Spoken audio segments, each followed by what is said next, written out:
Good. I'm not exactly sure what they're talking about, though. Meeting of the capos.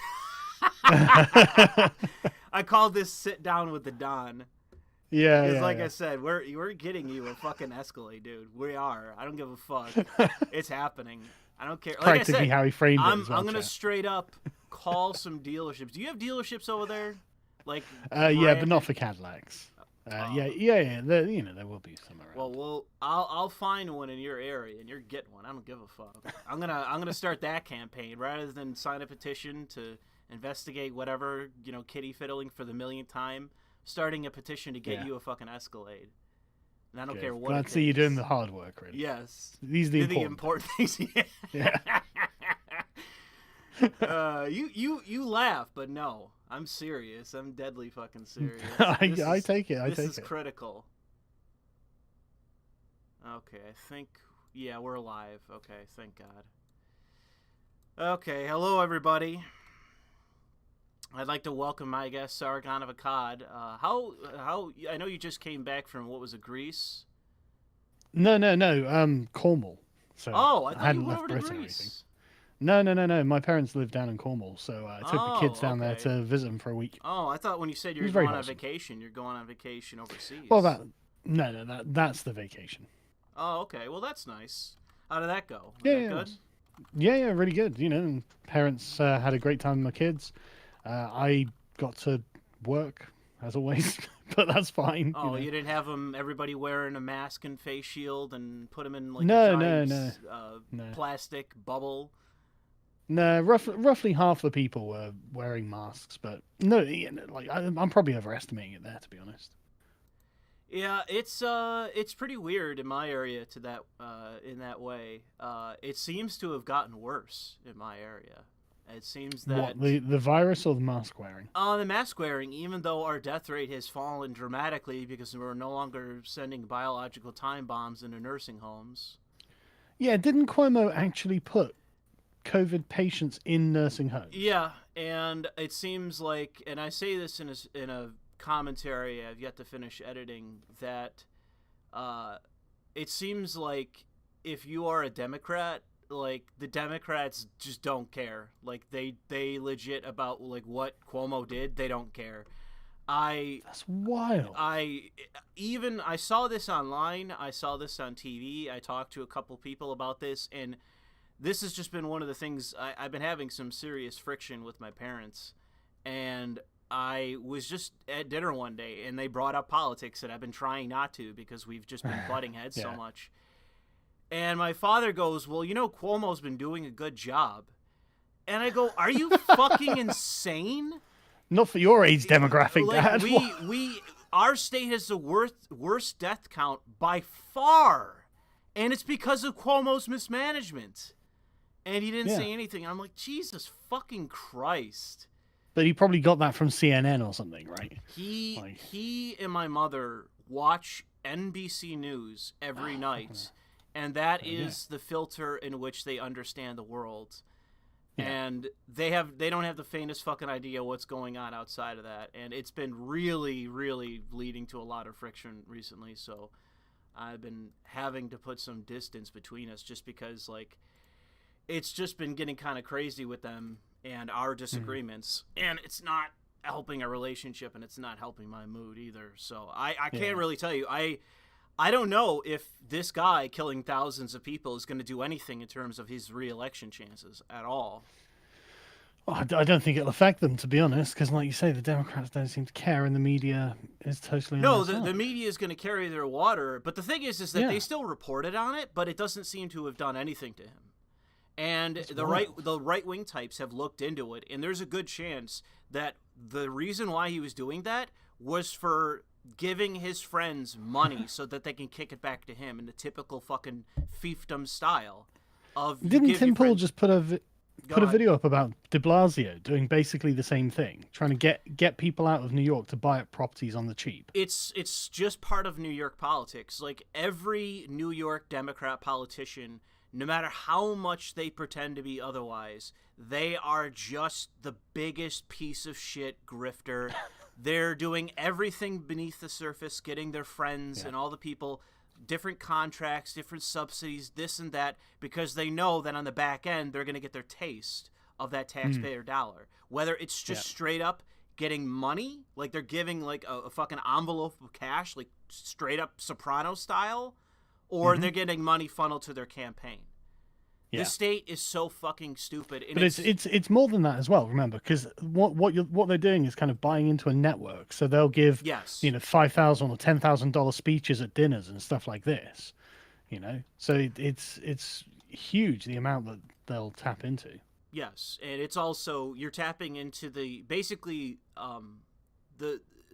this happened very much. I mean, this has always been a part of federal politics. But it happened especially under Obama, that you put your apparatchiks, your functionaries, your flunkies into positions of power, and it creates a party within government that is like your flunkies, aligned to your interests. Yes. Yeah. And what they do also is shut out everyone who's another bureaucrat, another flunky, but is just generally there. They're just hired for whatever, but they're not part of your internal club. And what it does is it creates pressure to push them out so that they can bring more of the insiders within the bubble. And so that you control even more. New York State is entirely that for the Democrats. And so I've talked to people publicly and behind the scenes about Republicans in New York State and what chances they have, what they can do. Even if tomorrow you get some fire-breathing Trump-like figure, Republican, into the governor's seat, which is basically the center of power. Like you're the emperor of China in terms of the head of the state, and you fucking control everything through the governor's office. As soon as you take that position, every branch of government below you will shut down automatically, because every element of government is controlled by Democrat partisan insiders. Yeah. And what's his name? The former mayor of New York City. He's a Republican. He was on Dave Rubin's show. He seems to be pretty smart. I know He's a I know Trump the guy guy. you're talking about. I know the guy you're talking about. Italian. I always forget his name. In any case, I'm sure somebody in the chat will mention it. He talked about that in part, and he even played that down, and it's because he's from so long ago. Yeah. And right now, in my view, it's the worst it's ever. Giuliani, thank you, chat. Rudy Giuliani. In this state right now, I have to say it's the worst it's ever been, as far as I can tell in my lifetime for that. The state is so unbelievably corrupt that I can't stand it. And it's no like, in order to get to deal with the declining population in this state, because we're practically the second California, that people have been exodusing this state for like decades. We have to keep importing foreigners into our cities. We're filling up the cities with foreigners just to maintain some kind of tax base to squeeze. Callum actually looked up the stats on California the other day. Today, in fact. I got him to look at it. And from 2019 to 2018, there was a population increase of 0.13 from 2018 to 2019. Sorry, and that increase has been going down from the past 5 years. So in 2015 to 2016, there was a 0.64 increase percent in population, but the next year it looks like it'll actually be 0, and then the year after it'll be negative. So it is actually people fleeing California more than either born there or immigrate there. And there was another one. 200,000 people have migrated from California to Texas in the last couple of years. So it's like, the problem the exodus with is real. The problem with that is that if enough of these fucking assholes move to Texas, they're actually going to flip it blue. No, that's exactly happening. Texas is a swing state now because of that. And when I went to Texas, literally, Texans would be talking about this all the time. They'd be like, yeah, well, it's not as Republican as you think, because the Democrats are moving here and they're going to vote. It's, oh, shit, man, I'm sorry. I'm sorry that they fucked up one state and now they've flooded to yours. I got to say that even somebody like Joe Rogan seems to be like a pea brain on this. And there's a lot of people like this. Like Tim Pool, I think, is a lot like this. Like I ripped on him earlier in the day on Twitter because he's still talking about like, oh, we need to let the fucking the junkies and the dealers out of prison. Open the prisons, let them out. And it's just like, we're in the middle of a nationwide crime wave. Can you fuck off, please? And so I challenged him to turn his house, his personal residence, into a halfway house. He thinks these fucking cocksuckers are so innocent and are so guilt-free and good-natured. Put them in your own fucking house. See what happens, you fucking faggots. Fucking, I love it. Preach. Preach, Pastor. I've had enough. But in your own house, demand it. I Yes. totally agree. Yes, because the fact is that, like, I can't stand this dipshit, hippy-dippy, fucking good-natured, bleeding heart, pussy nature of all these people. The basic nature of humanity is good and kind. They're the Wrong. Rousseauian liberals. Wrong. Wrong. The people are assholes if you let them. The true nature of humanity is brutal. Yeah. And the minute you give any consideration of like you're I was thinking about this yesterday. The king, the one king from the second Lord of the Rings movie, the blonde king whose son dies and he's like a puppet for Saruman. Yeah. Yeah. That king. There's a There's a scene in the movie that I was conflicted about, and it's in the extended part of the movie where they go to Saruman's tower after the trees go in, the ants go in and fuck it up and flood it. They arrive at the tower to convince Saruman to give them information on what's his name? Also starts with an S. The big bad guy. Sauron, yeah. They want information on him. They're trying to convince him to give them information, and he's not doing it. And who's with him is Wormtongue, Grima Wormtongue, who is his like apprentice or whatever that basically worked against the king. And even in that situation, the king, humble even in victory, says to Grima, come down from the tower, leave this guy, leave Saruman. He's defeated, he's crazy, he's lost it, he's done. Just come down. You weren't always as you were.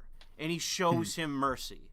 And in many ways, I find that to be the most. I wish they would have left it in the movie itself, in the theater version. Yeah.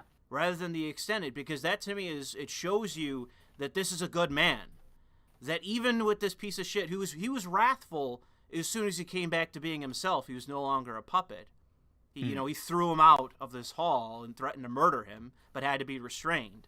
Understandably. So, go ahead. I do have a question at that point then. So will you be merciful to Shoe on Head? Long pause. I mean, an idiot does deserve mercy. Someone who I think is genuinely stupid. She's not an idiot. You say that. See, I here's do the thing. say that. I know Tim is not an idiot. Tim is not an idiot. Tim's quite based and red-pilled at this point. You say that. Well, look, dude. He's deeply conflicted. One year ago, he was totally unarmed. Now he's openly voting for Trump, and he's like, "You get what you fucking deserve." Second Amendment shall not be infringed. He's almost where he needs to be. But the minute what he needs to realize is that while mercy, such as the case in Lord of the Rings with the king, that is noble. And it is an ideal that's worth aspiring to. And in this fiction, it's worth respecting. And it makes me respect that king more and the character more in the movie. And I wish they would have kept that scene in it rather than just be in the extended version. But the problem is, this guy he made you a slave. He aided Saruman in making you a slave.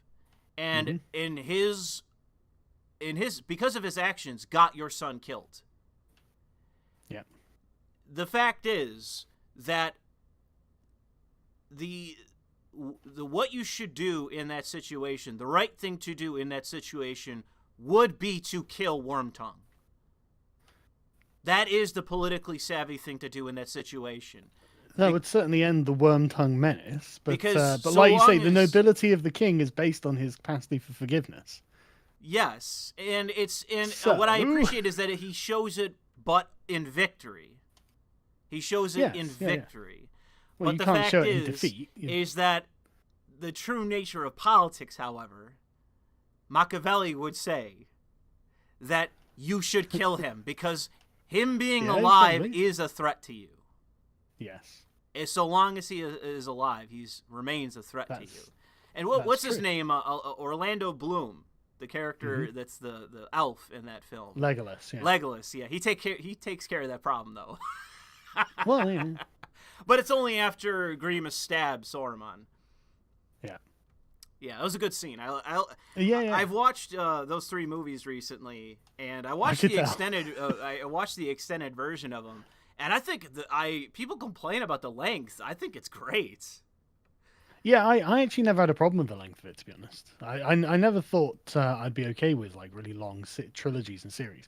And most of them are actually shit. But like, I thought the Lord of the Rings one was alright. Yeah, I liked it. But in any case, when it comes to people like Tim Pool, and don't bother with Shu. I'm not considering Shu. You don't think she's redeemable? When the inevitable passes, I think the proper thing to do is to put the decision in the hands of a functionary, because I think that they'll make the right decision. Because they won't think too hard about it. That's right. They probably won't. You're right. They probably won't think very hard about it at all. And when it comes to an individual in the scheme of things, you shouldn't dwell on it too much, because you want to keep your attention on the macro picture. Right. So Shu's not redeemable, and she gets to go to the gulags. Well, that's giving it a little bit too much credit. Okay. Okay. Gulags cost resources. All right. Just the metaphorical gulags, then, which presumably will just be a long, deep, empty pit. It'll be like fucking Bane in what was it? The third Batman of that trilogy. What did Bane do exactly? They threw him in that well prison. Oh right, okay, yeah. Yeah, where they gotta like escape through the top, that thing. Yeah. And they just chuck you in there and forget about you. Right. Well, I mean, bad luck, Shu, but I guess you chose your faction. She could always make the climb. Well, yeah. So irredeemable then, essentially. Okay. Well, I mean, it's not worth considering. I mean, once you become like a professional mouthpiece for the communist left, like who gives a shit? I don't know. I'd like to see Hassan Piker, Destiny, and Vorsh become alt-right eventually. I think. When the data shows that the white race is about to go extinct, they've got to be like, well, hang on a second, I've got to follow the data. No, I'm pretty sure they would be, uncorking some champagne.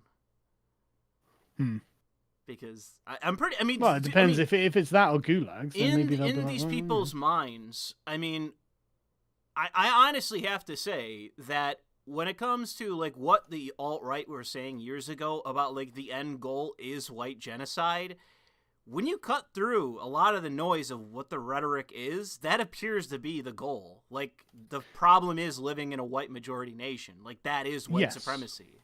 It isn't just... It is true that the philosophical concepts of the Enlightenment are also white supremacy. That's part of it for sure. But also living in a white majority nation. Yeah, I mean, yes. They there's no doubt that the social justice left do have a problem with white people and the number of white people that there are. That's true. They're not wrong about their critique of the left.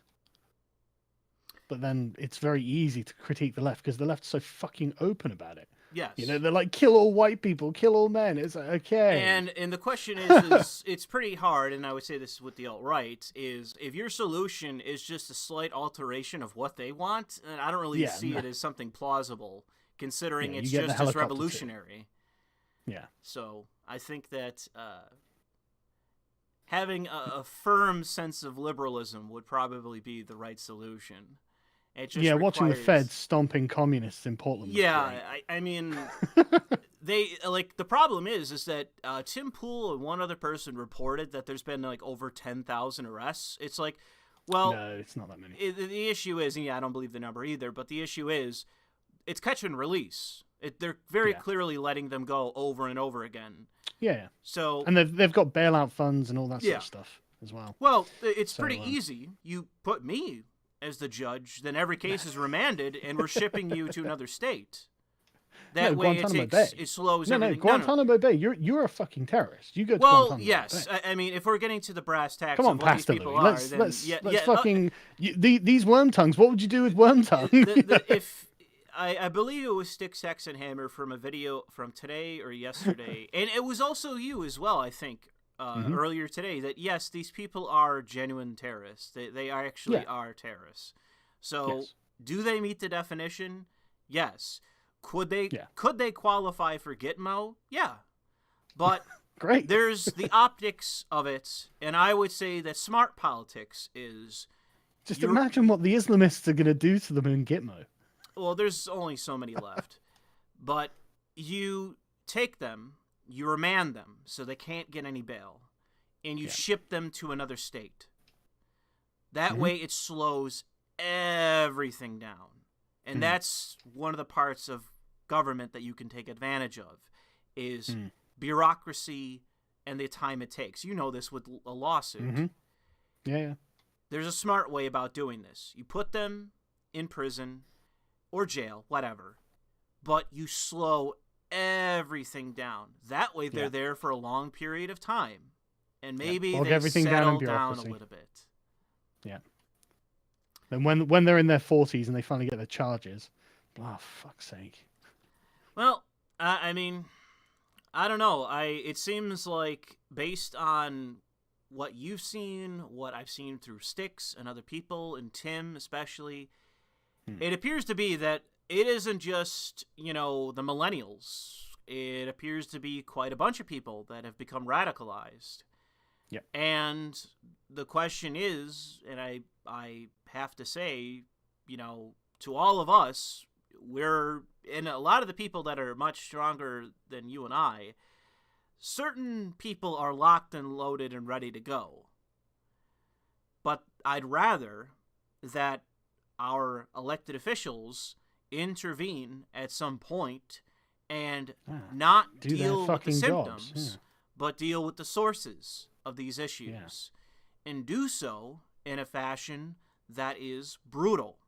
And while this might not be smart politics to the average politico, it's smart politics to me philosophically, because the proper way to run government, and I say this in a recent video of mine, the proper way to govern over a state, over whatever you're in, the proper way to oversee government is through fear.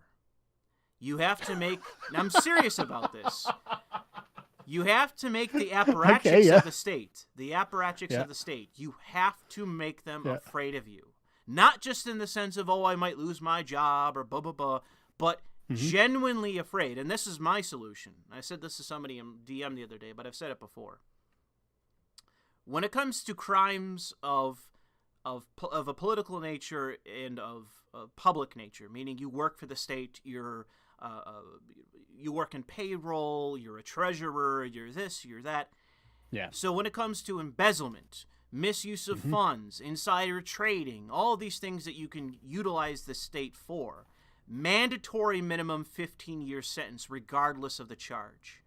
Man, you need to draw deeper on tradition, right? Do you know what they used to do in medieval England to... Go ahead. Coin minters who would shave off parts of each coin and then collect the shavings. So they'd have half a pound of silver at the end of it. Do you know what they used to do to those people? They used to castrate them. Well, I like it. It deals with. I mean, I think that there's a multitude of ways that would actually. Let me. So if I'm perceiving you right, then the general intent is to essentially make people afraid to hold public office. So when you're holding public office, you're going to be as squeaky clean as you can be, because if you get convicted on something, You'll attract true believers, is my view of it. you'll be in trouble. So what do you mean by true believers? What do you attract the kind of people that are idealistic about government and idealistic about service to their community. And I've met these people. I know they exist. And in some how do we know ways, they don't become corrupt? by the simple nature of, well, here's an example. You flip someone. Bless you. Sorry. You flip someone. So you find out that somebody's stealing money. You flip them. They go around and they find someone who is also corrupt. And you make an example of that person. Mm-hmm. And you make it very public. And New York State has done this with, to a limited degree, with workers' compensation fraud, with disability fraud, where they make an example of a particular case and they publicize it among the bureaucracy. So they hand it out to all the police unions and the prison unions so they all know, here's a memo, this guy got fucked. And he got fucked by somebody that we flipped, that ratted him out. So, whenever someone approaches you about being corrupt, that person might be working for us. And again, what does it instill? Fear. And mistrust, distrust of people who might be corrupt, because you don't know whether they're actually corrupt or they're working for the state themselves and they're looking to fuck you. That works. And that is my So a reign solution. of terror, an autocratic reign of terror for public officials. Yes. No, I'm hearing you. It's what it does is it creates a culture of fear that the true believer isn't afraid of. The true believer isn't afraid because if they're approached, the true believer rats out the person that approaches them. They go to That sounds a lot like the SJWs, though. No, not when it's about crime. Not when it's about criminality. They'll say it is about crime. It's about racism, which is a crime.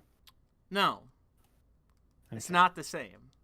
It's about actually keeping the laws properly enforced and keeping the government as the functional part that it needs to be. But I would say that outside of my vision, I think that the libertarians also have a good sense of it, that the more limited you make the state, the less involved the state is, the far greater likelihood that you're just going to have some random jerk-off local contractor just do the job and have no capacity to be corrupt. So if you limit the bureaucracy as much as possible, it heavily changes the chance that there's going to be the capacity to have an active conspiracy. Yeah. I mean, I'm all for limited government and accountability. And but the thing and is, a reign is of terror over the bureaucrats. The issue is, though, it's just a question of there are certain things. Like, the problem is that when it comes to like an issue like private prisons, you and I are going to disagree. Because you're going to say, well, you know, they're immoral and blah, blah, blah, blah, blah. And I'm going to look at it and say, criminal lives don't matter. Don't want to go to the private prison? Don't commit a crime. Right, okay. Because the fact is that when it comes to, like, anal rape in prison and shit like that, no one cares. Like, everyone thinks that it's like a joke. No one gives a shit about that immorality, that corruption. No one cares. Everyone thinks it's funny. No, they don't. And so it's like, okay, then you're the same people that are going to lecture me about private prisons? The same people who think that anal rape, forced rape in a prison is funny? So I think everyone's a fucking hypocrite on the issue of criminals. I think everyone's a fucking hypocrite. And my solution is to either do one of two things. We either make it, if we're going to warehouse people and not do a goddamn thing to reform them, then have it be as cheap as fucking possible, or potentially make money. Because then at least it's worth the shit. It actually does something. It's actually productive in part. Or it's going to require us to spend an unbelievable amount of money where we're actually going to have to condition these deviants to be normal. It's going to require that. So, are we talking about a kind of three strikes carrot and stick policy, but a really authoritarian carrot and stick policy? No, it's so. Well, hang on, let me lay it out Sorry. and see how you like the sound of it. So basically, the first crime you commit, if you are what, unemployed, something like this, if you're, I don't it's a care about crime the of, circumstances. yeah, well, Unless you have a this gun thing to don't your head. matter. Unless you have a gun to your head or something. Well, if we're talking about reform and rehabilitation of people, right? We've got these dropout losers who are just drug dealers and gang members. Yeah. So I mean, essentially, if you find yourself in this kind of socioeconomic position, does the state automatically mandate through force that you go through some kind of artisanship training course, right? So you come out as someone who can make things, and you have been forced into this. So it is a prison, but it's more like a prison school. So it's like if you go to prison, you're going to come out with a skill, and you're going to get beaten the hell out of if you don't. It'll be hell unless you just sit down Well, and do the work. It'd just be easier to do the work. And then like second time, okay, you're going to go through and become an expert at this skill, and then you're going to get fucking becoming a functional member of society, and third time you get the chair. Well, you have the first part right.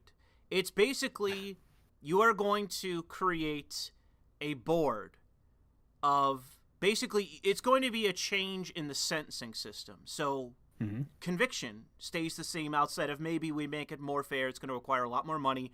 That there's more consideration towards guilt or innocence. That it isn't just everything's a fucking plea deal. 98% of these things are plea deals. So everyone's going to prison because everyone's afraid to fight the system, blah, blah, blah.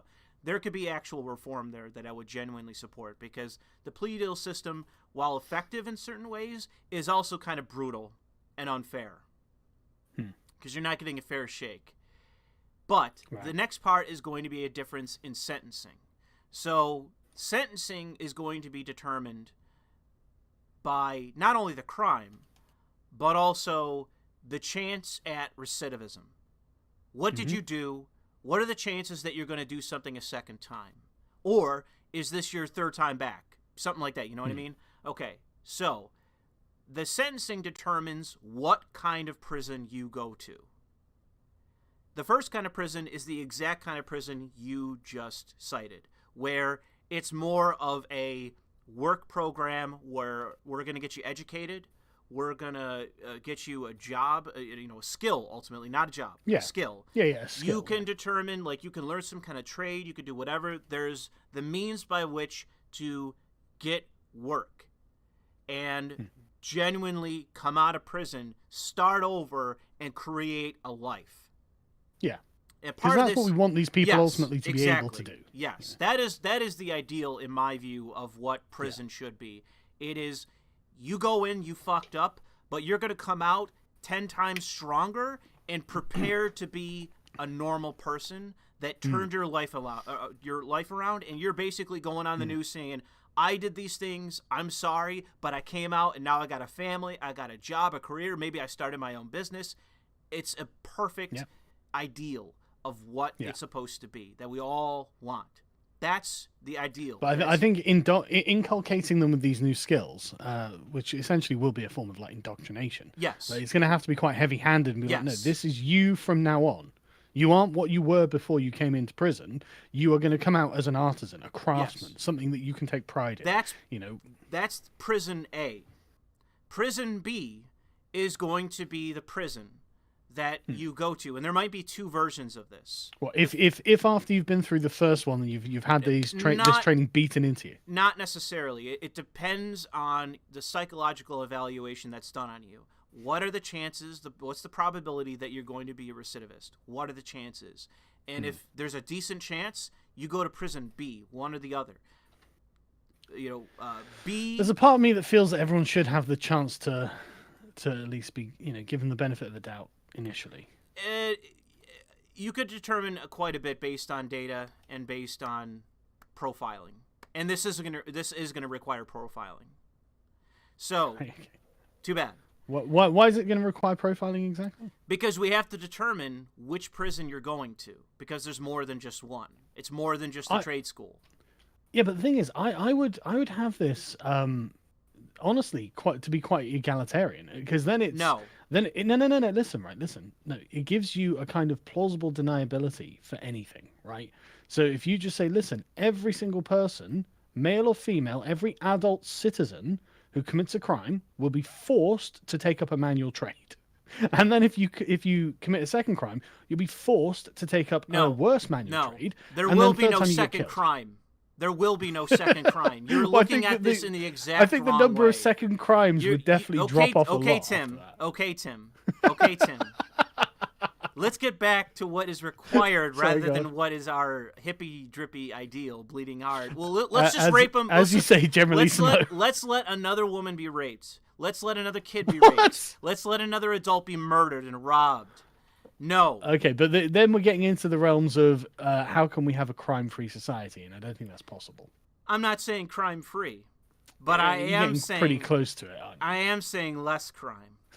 So yeah, but that's the thing. I think that the three-strike prison system would be less prison crime. system B, based on the determination of the sentencing court or the board, depending on what it is, because we have a board based on parole, we can have a board based on sentencing in this way. So prison system B is broken down into two parts, depending on your evaluation. What is your problem? And prison B, A, or subsection 1, whatever, is basically military boot camp. Right. You will be shown discipline.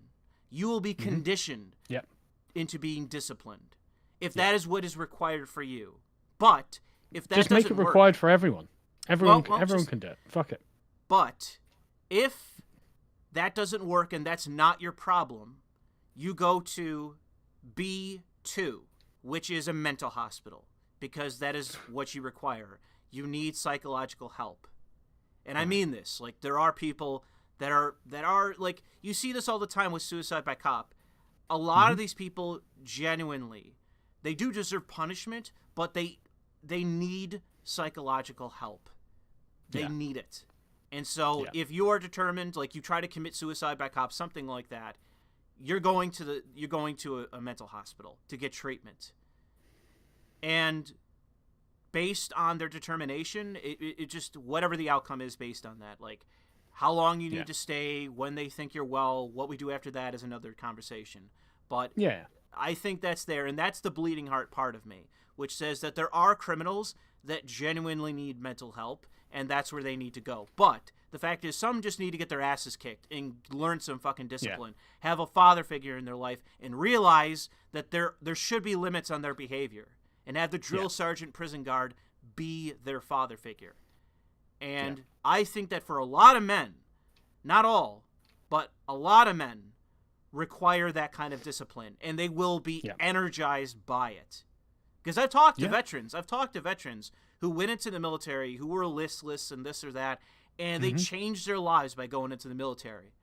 Because it taught them discipline, it taught them scheduling, it taught them all these things so that there's no procrastination. If you need to do something, you do it then and there. And I think that kind of discipline is healthy for people. So I agree.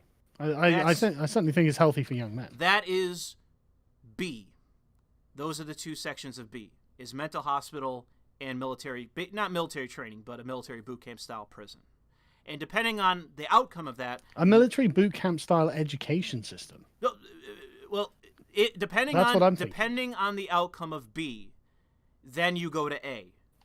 Yeah. Then you will learn your trade. Once you're able to be, because the problem is you don't want to put the people that are already ready to be criminals along with the people that want to come out normal. Yeah. You don't want to mix them together. That's one of the problems with our prison system, is the mixing of those two groups. You don't want to. And if you have somebody fucking around in prison system A, they're starting fights, they're fucking with people, they're trading drugs, they're recruiting, they're out. They're out. They're in prison system B. No second chances. They're in prison system B. Whatever it's required, and they get corrected. And the problem is, let's say you go to B and you fuck up, or there's a very sizable chance that you're going to be a recidivist, that you're totally fucked up, and it's not mental, and it's not a discipline concern. It's a matter of you are just a straight psychopath, or you're too far down the line where they don't think you're going to be corrected in A or B. Well, then you go to C. And C is just Clockwork Orange. C is you will be conditioned. to no longer be deviant. And if you aren't corrected, you stay there until you are. And the problem is, we used to experiment on our prisoners. We used to. It was the standard in the United States for well over 100-something years. We experimented. The problem is we don't commit experiments on our prisoners anymore. Yes. Right. We should be. And it shouldn't be just the sick shit we did, but more importantly, making these people normal. That should be the goal. That should be the outcome. And the problem is, go ahead. Dare I interrupt here and say that I believe you are going to experience some slight pushback on the idea that experimenting in people on prison isn't going to make them normal. Well, it depends on what you're doing. It depends on what you're doing it for. What the experiments are for. But let's just take it as read that the experimentation itself is probably not going to make them better people. How do you know that? I will just assume it. I think it's a safe assumption.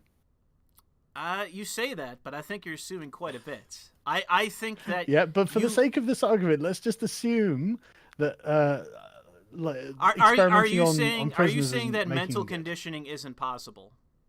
No.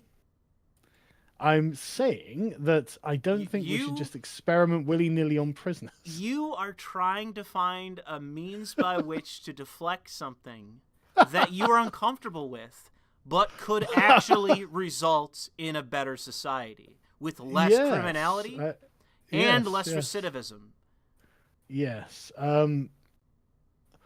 I don't think that this is the solution to all of our problems. I never said it was the solution to all of our problems. I'm focusing on just one. Most of our problems, one of our problems. One.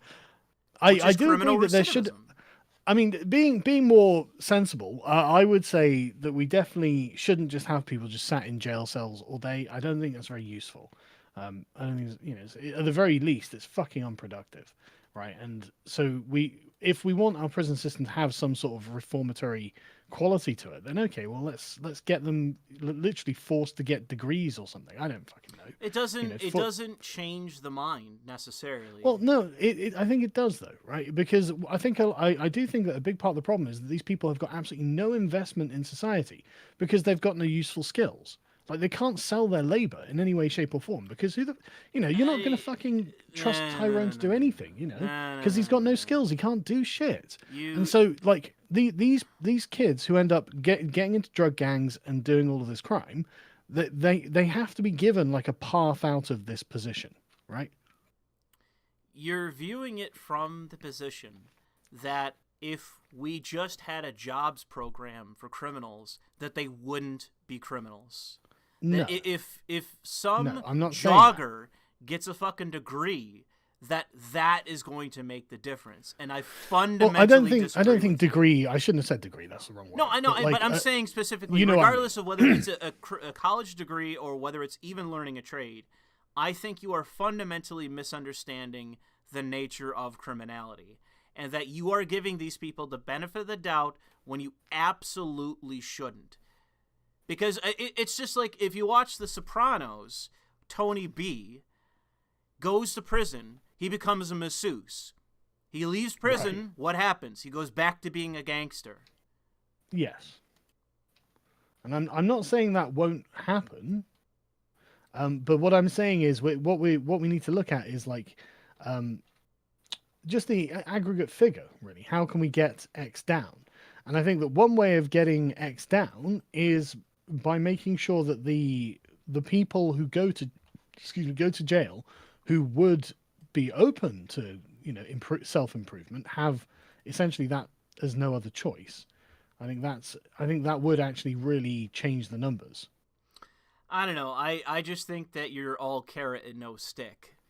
And the stick is they have to do it, or the drill instructor beats them, like military style boot camp. You fucking, by the end of the day, I want to see a crafted chair, or else, military punishments. Maybe that would be... I think that would be a good idea for a certain percentage of prisoners, and I think that we more or less see eye to eye on prison system A and B. But yeah. I'm saying specifically that without C, we will not make a dent within a certain percentage.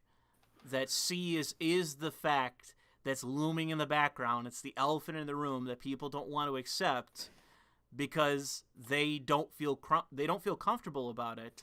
Yeah. And the problem is that regardless of the way that you want to look at it, you will have to accept a certain number of deaths, a certain amount of shootings, a certain amount of murder, a certain amount of things that you will just you'll wave that away.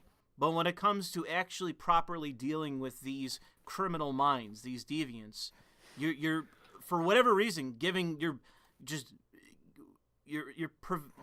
giving them a level of mercy that is unnecessary. And undeserved. Like, why is it that the average person on the street is getting shot and robbed? Why don't they deserve mercy? Why don't they why doesn't their life matter? They obviously do, but what I'm saying is I think that what I'm proposing would be slightly more practical than your version. Politically practical, yes. But truly practical, true political realism, no. Well, then it's just a purity spiral that we're in. I don't think so. I think that's what that it is. As soon as you use the word true thing, then you're going for purity. No. Yes, you are. That's what it is. I am talking about realpolitik. I am talking about what is actually required in order to get the job done. But part of that is understanding that the electorate has to buy into it as well. No. Yes, it is. No. Yes, it is. No, see, here's the difference, is that I'm not a populist. I'm not. I didn't say you were. But you still need to get the electorate to buy into it. 99.9% of the country could believe something that's fucking stupid and wrong, and it doesn't make any difference to me. And it doesn't make a difference to any politician worth anything. Anyone who ever claims to be a populist politician is a fucking liar. Because that's never how they govern. Never, ever. It's not how they govern. They might do certain things that are popular with the public, but at the end of the day, they are going to do what they believe to be the thing that is the right thing to do. And they're just going to couch the argument for it in it being popular. But it certainly helps any kind of political movement or idea to have cultural momentum. I mean, behind and it. The fact is with populism, like the fucking welfare state and all this shit. The immigration rate, all the shit that's wrong with this country has the genuine support of enough of the population, because if it wasn't the case, it would fucking change. Well, I mean, immigration's never actually been popular, but you fucking say that, but I've seen Pew studies. I've seen Pew studies on this, and people on immigration are fucking dumb. Yeah. The 51% of the population or more in this country specifically is utterly fucking, like, they truly believe that immigration's a positive, like, immigration, the more immigrants you have, that is a direct positive effect on the nation.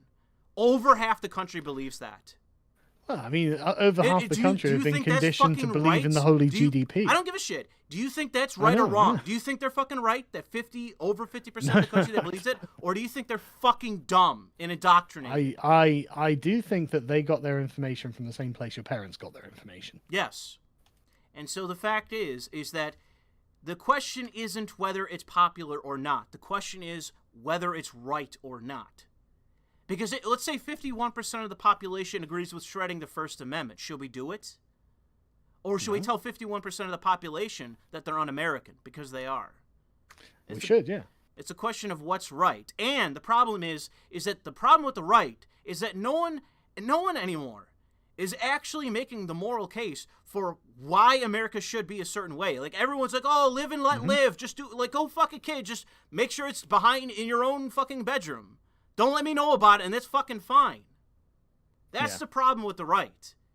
This, I swear to God, like, everything that's gone on, it's shown me that my libertine attitude from a few years ago, I was completely wrong. Like, I said this, and I got shit for it, that when it came to gay marriage, and it through the only reason the Supreme Court ruled the way that it did was in a political nature. That's the reason it came to that ruling. And the problem is that it's just a matter of the consequences. They've been a fucking disaster. It's been nothing but a disaster. All of this trans activism are coming from the LGBT groups that were pushing that and then switched immediately to the trans issue. And now look how far down the road we are. We're pretty far down the fucking road. And so the issue is that I think that the right at some point needs like a fucking genuine preacher to, and this is another thing I would take issue with a whole bunch of people. Steven Crowder, Ben Shapiro, what's the guy's name on Twitter? Jack Posobiec. There's a ton of people who truly think that like Christianity is the goal. Bro, right now Christianity is on bended knee for all this shit. Yeah. Christianity is so fucking weak right now. I had an article that I was going to do a video on, but it made me so disgusted that I wound up putting it aside. It was this Catholic priest who basically wrote an opinion piece in like some Christian outlet, like a news magazine, something like that, like a whatever for a Christian outlet, about how Black Lives Matter was destructive and anti-Christian. Yeah. And he basically got told by the bureaucracy of the Catholic Church, apologize. And dude, he came out just like on his hands and knees, just like kissing the feet of like a black Hebrew Israelite. Like he came out, and the thing is, he wrote this piece basically saying like God has ordained that you should obey the law. God has ordained that you should do the X, Y, and Z. And he comes out and he retracts all of it. And people say, oh, those are the Catholics. The rest of the faiths are like the rest of the sects of Christianity. They're no fucking difference. They're no fucking difference. Yeah. They're all weak. They're all gonna lose to social justice. Yes, and the problem is that like I fundamentally like you got these fucking cocksuckers in Portland or Seattle or wherever burning Bibles. It's like and burning churches. It's like I fundamentally don't understand what the fuck is wrong with the Christians in this country, because all the way up until like the true believers, the people that preach this shit, like how the fuck are you apologizing to this movement that would burn your church if they had the opportunity? Why the fuck are you apologizing to them when you actually know there should be fire and brimstone at the pulpit at this point? And you have an element, especially with the Catholics. I know this from even just reading the Bible. Forget about the church. Read the Bible about like the law and order aspect of the Bible. It's all over the place, and I've cited this on Twitter several times. It's all over the Bible of law and order, and not just God's law, but man's law, that you obey it or else. Yeah. And it's perfectly within the doctrine to fucking condemn this terrorist movement. It's perfectly within the doctrine. And what are they doing? They're kissing their ass. Yeah. And I swear to God, it's just a matter of it, and that's the thing. It's about popularity. It truly is about popularity. They're afraid to look amiss from the social norm, the conventional wisdom, that blacks are the ultimate fucking Messiah beyond that of even Jesus Christ. So, I think on the right, there is a multitude of ways that people need to sack the fuck up.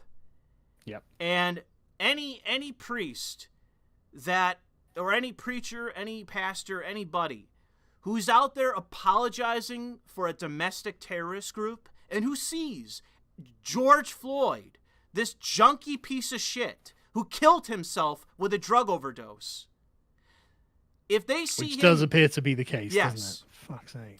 If he is a bigger Messiah than Jesus Christ and you put aside the Bible, you shouldn't go to that church. You shouldn't listen to that person. You shouldn't see them because they're disobeying what should be the doctrine of Christ. And I'm sitting here as a fucking atheist telling you that. Dude, I agree. I wish they'd do something.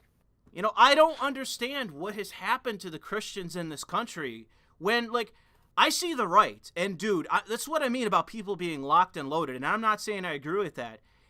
It's the shit revolving around the kids and the burning of churches, bro. If what happens in France starts happening here, bro, there are going to be people where it's going to be Christchurch 2.0, 3.0, 4.0.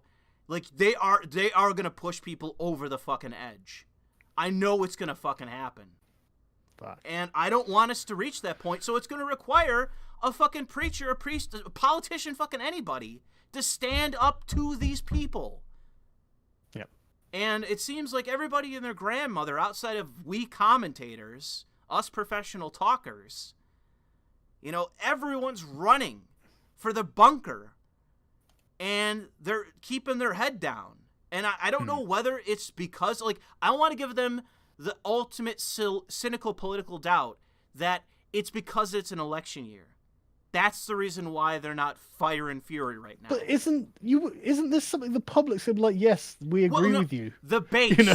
the base of the right will eat it up day and night. But they're desperately afraid of losing women voters. And I think that out of anybody, they are the problem on this. I think that I'm not necessarily saying that right-wing women, repeal the 13th or whatever. Right-wing women actually genuinely see this as something that they're bleeding hearts to, because I've seen a bunch of women, whether it's through like camera on the streets or online, they seem to be fire and fury too, demanding action. And I think if Cuomo's any example, women love a partisan, decisive man who's part of their Unleash team. the Karens. I'm all with it. But the issue is, I think the politicos on the right are scared that if we do fucking anything, that the women will abandon us. I think that's the fucking calculus that's going on right now. Yeah. And I think they're wrong. I think that they will alienate wastoid fucking cocksuckers that lean left anyways, because they associate more with junkie cocksuckers like George Floyd than they do the cops. Or anyone on the street that's getting targeted by somebody like him. Never forget that the reason this guy was arrested in the first place was because he was trying to defraud some random immigrant cashier. But no one gives a fuck about him. No one gives a fuck about the layman, the average man. Nope. No one gives a fuck about the innocent man trying to run his business, getting defrauded by a junkie. So is there anything else we need to cover with this topic, really? Because I think we've pretty much explained that we need a police state. Well, I'm not saying necessarily a police state, because unfortunately with... a Gestapo state. With the NSA, in that sort of example, the more data you collect, the harder it's actually you're able to manage it. So more data doesn't necessarily translate into being safer. So I wouldn't say that... Sure. I wouldn't say that a police state would be ultimately effective in the way that I would want it to be. But is there a kind of surveillance that would be unpopular that I desire? Yes. Because I think that it would be very effective in getting pieces of shit off the street that are in hiding. They would be found pretty quickly if we had the kind of surveillance that I want. And it would be basically like Watch Dogs. You ever play that game? I didn't, but I saw the trailers and stuff. Okay. Well, it pretty much would be that, where you basically have an algorithm tracking down people with warrants and so on, and that it automatically gets forwarded to a nearby police car. Their image, what they look like, a report on what their warrant is, and the police just go, oh, okay, let's find him, see if we can find him. He pokes his head out to go to the corner store to get something. Okay, there he is, pick him up. And I don't think warrants are kind of a big issue in this country, because people just go from state to state where they don't have warrants out. Yeah. And they have to trace it back and find them. It takes time. It takes a certain kind of, like, you pull them over, you get their name, you get their ID, and you have to hope that it's the right ID and everything else. But in my system, I think it would be less of a concern then. And you would have a greater ability to potentially utilize cameras to get people arrested, as we are in all these riots. That people are getting houses raided and shit. You know, weeks later, after the fact, because they got video of them, and they go down. Oh, good. So people argue against it because, I'm a police state, but I don't know if you can argue too much with the results. If we're getting domestic terrorists off the streets. The problem is that we're releasing them. Yeah. So, what do you think will happen to Portland? I've thought about this actually quite a bit.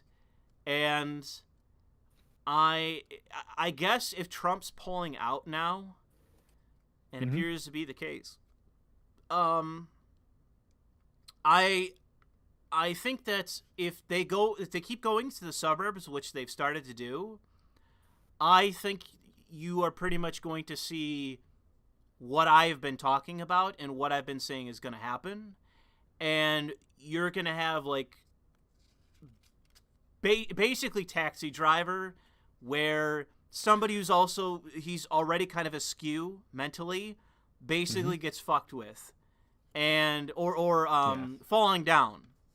That's another good example where you get pushed too far and then you legit have, like, not necessarily like a vigilante group or militia, but just a bunch of individual vigilantes that are waiting to snap and are basically going to start doing what they do.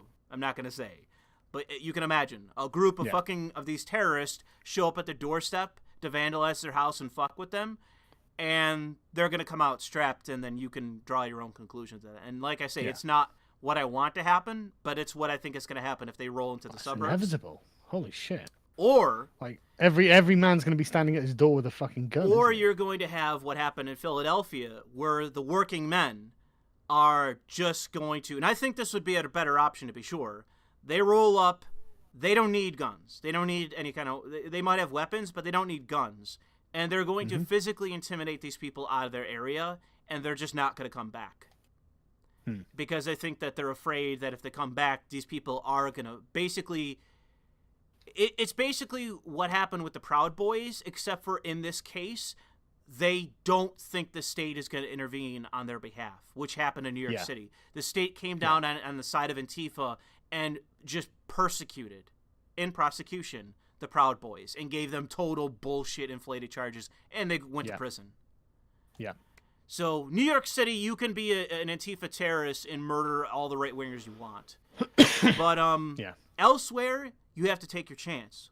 What kind of prosecutor are you going to get? And I would say this is another problem with the right. The right should be organizing to take every prosecutor's office in the country.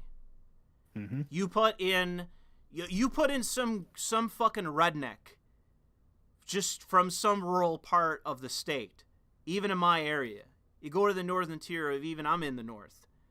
You go to the northern tier, you find some guy named John, some guy named Peter, and he's got a Confederate flag, and he lives in Western New York. He's got a Confederate flag. He's slightly overweight, and he drops the N-bomb and doesn't give a shit. You put him in that prosecutor's office, and I guarantee you Antifa's done in a fucking day. They're not going to be protesting, rioting anymore, because then they'll know tactically they'll only lose. And I think that's what they're relying on, is they know the prosecutors and the politicians are on their side. And that's why they go wild. Totally. I don't think Portland would be anything like what it is if it had a Republican governor. No, the rioting would have been shut down in the day, and you would have had the politicians, as it is, take the judges aside and say, you either remand these people and put them in jail and keep them there, or you're gone. We're not gonna back you next election. You're done. We'll all turn our back on you, and you will be unsalvageable politically. I talk about this in a recent commentary. It happened to Elliot Spitzer. It happened to John Edwards, and the Democrat side will make you politically unsalvageable. We'll all turn our back on you, and you'll be done. And I guarantee you that will light a fire underneath the judge's ass, and they'll be handed down fucking remanded sentences, and you just stay in jail indefinitely with every fucking case. And then overnight, it'll get round. All these people communicate, obviously. They'll say, Judge so-and-so is just putting us all in jail, and the prosecutor's coming at us with a sledgehammer. We can't do it anymore here. We can't get anywhere here. Tactically, we can't do it. So let's go somewhere else. Yeah. And just county to county, city to city, district to district, everywhere in the country, there should be a state-to-state, shore-to-shore strategy for the Republicans to fill every prosecutor's office full to the brim of N-bomb dropping redneck Republicans, straight up. Because then there won't be a problem with the communists anymore. And I don't just mean like brutality or violence or any shit like that. Or police state, anything. It'll just be tactically. They know they can't do this anymore, and they'll stop. They'll go back underground. Because these people have been underground since the 60s. Mm-hmm. It's Totally. just now They've been working behind the scenes for decades. They just think now that they control enough to go wild. And they do in these cases. Like with Portland, Seattle. They know they control these cities so they can do whatever they want. And New York City included. They know they control these the bit where they areas. were just wandering around directing traffic. Yes. Like, fuck off. And the cops just stand there. Yeah. They know let it that they happen. can get away with anything. So that's what they do. So the solution is money being poured into a new political group called Republicans United for Law and Order, some bullshit like that. And you have organizers go from state to state, state to state. It's like a slow wave across the country. You fundraise, you get all these rich. There's plenty of rich right wingers. You fundraise, and you say, we're going to use this to defeat these terrorists. It's the only avenue we got. If you don't give us some money, you're going to have a terrorist murdering you tomorrow. And these right wingers, you should honestly, you should organize this. I'm not even joking. I've already said in a recent commentary that if Trump put me on his team, I could get him Florida in one photo op. I could get Trump Florida in one what photo would you op. do? What would you do? You take Trump, you send him down to Florida, you have him do a photo op, not a rally, just you have all the right-wing media right there to listen to what he says. And Trump says, the reason I moved to Florida, the reason I spend so much time in Florida is because it gives me the ability to govern.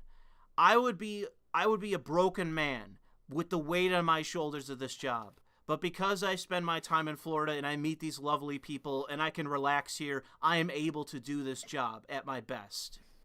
And you just go around and you just suck the dick of every Floridian. You just say that this state is your new home and you express why that is, and you make it very sentimental. You make it very close to the ideal of what Florida is. And that this is the reason why people are... Because, dude, people are flooding into Florida right now. That's why their electoral college numbers keep going up, because people are flooding into that fucking state. So there's a reason. Hot. I like that there. Dude, you get fucking burnt real quick there. Yeah. Trump goes down there. He says some bullshit like that in one photo op. I guarantee he wins that state easy. Guarantee, because he already has wide support there, and I would say the election today, he's got that state. But cement that position, goes down there, says some sentimental shit like that. That the reason he's able to be president is that he can spend his time in Florida, and it makes the job not necessarily easier, but possible. Yeah. That it requires him to spend time there, and he's able to renew himself. You know what I mean?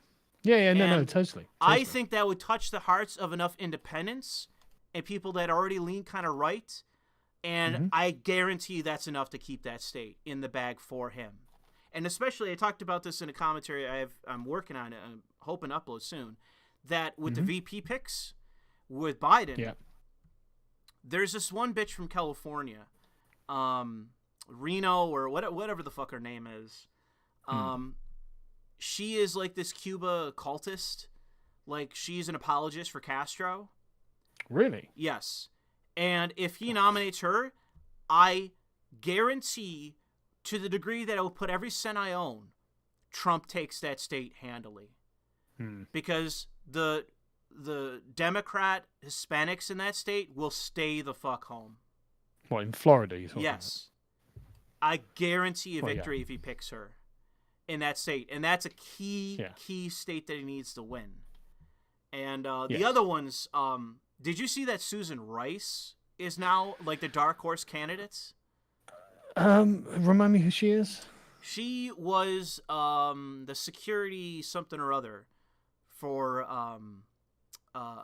Obama's cabinet. And she is like the ultimate insider professional apparatchik. Like, she is the lifelong apparatchik that knows government and how to make things happen. Yeah.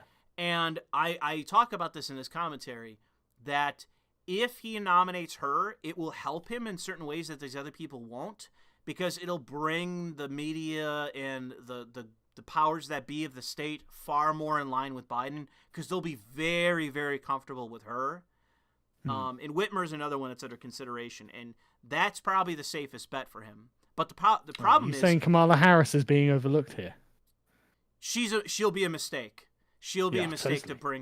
to bring her on, because Yeah, you'll get Kamala the cop, and it'll incite the leftists, and that's a bad mistake at this point. It's only because she is a cop. Well, whatever. What was I going to say? Gretchen Whitmer is female Cuomo.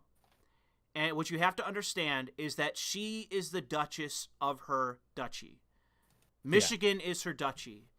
And the question in her mind is, and I know this for a fact, the calculus is this with these kind of Democrat fief lords, okay? Mm-hmm. What are my chances at re-election? If I have a very, very strong chance that I'm going to be reelected, they're not letting go of that seat. They're never walking away, because they know once they relinquish their power, that office, they're never getting it back.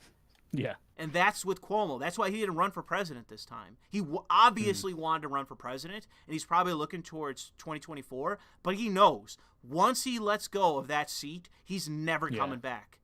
There's so much raw animus in the state from the right that there's no fucking way he'll ever get that office again.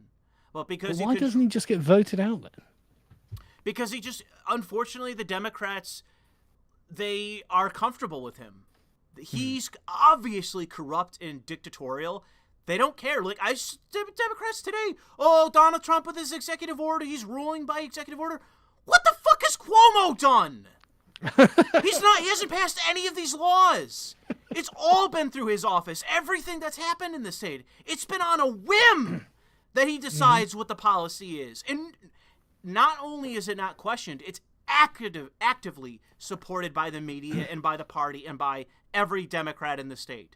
I haven't heard one word from any Democrat in this state going like, man, I think Cuomo has kind of gone past a certain threshold. They love it. So it is insufferable, isn't it?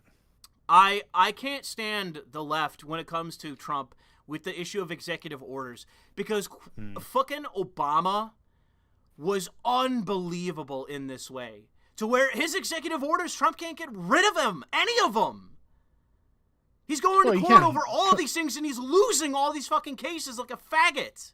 He's looking like a beta male. Can he not just undo executive orders by signing an executive order? No, he can't. The thing is, the smart thing to do, especially as it relates to DACA, and now he's like, we'll give him another year, blah, blah, blah, I'm going to concede, looking like a fucking total hypocritical faggot. All he needs to do is defund the Department of Homeland Security. All he needs to do is go into the Department of Homeland Security and go, okay, we're cutting your budget by 20%. Guess what's not getting funded? If you fund it, if you do anything with DACA, if you don't eliminate it, we're cutting it another 20% next year.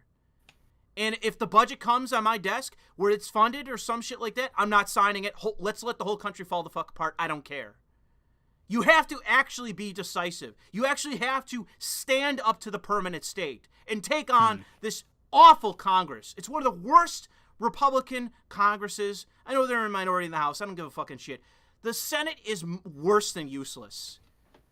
And the problem is that Trump is on the fucking sidelines with the whole Congress. It's been terrible.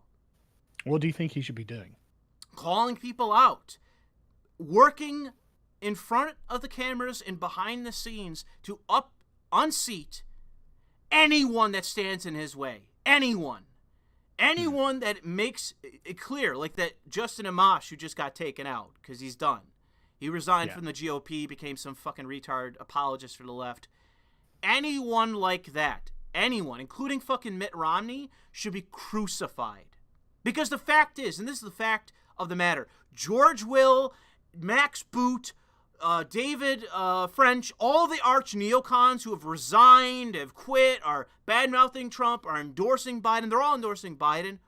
The fact is, the party is the party of Trump. That's where the base is. The party doesn't give a shit what Trump says or does. It's the party of Trump. So everyone else doesn't matter. Everyone else doesn't matter because the base is entirely with Trump. And the fact is, you see this with Steven Crowder. You see this with Ben Shapiro. You see this with all these people. Your choice is to get on the Trump train or be left behind. Those are the only two options in this. And I'm not saying this is someone saying Trump is the greatest man in the world. I'm telling you the reality of the GOP, of the party, of the base. They are aligned with Trump completely. And what that gives you is the power to say that the party is with me and you are an apparatchik. You aren't needed. You are replaceable. I'm not.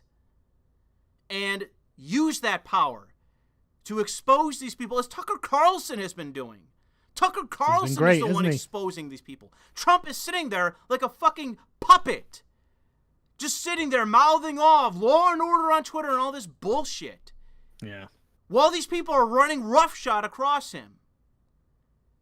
I think that he's been entirely inconsistent as it relates to this. And even if, let's say, the GOP takes back the House, so now you got all three keys, as Sticks would say. You got all three keys. We got the House, the Senate, and the White House. Nothing's happening. Nothing's getting passed. Nothing's going to happen. Trump's going to bitch on Twitter, and they're not going to get any fucking thing accomplished. Because the fact is that he's unwilling, and the Congress is ultimately at fault, but he needs to go in there, LBJ style, and intimidate these fucking people to say that this is now the party of Trump. You're speaking to him.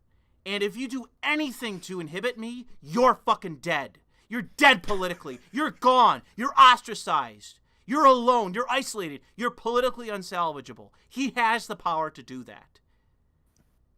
I'm totally behind you. I think he should go in there like a fucking Tyson.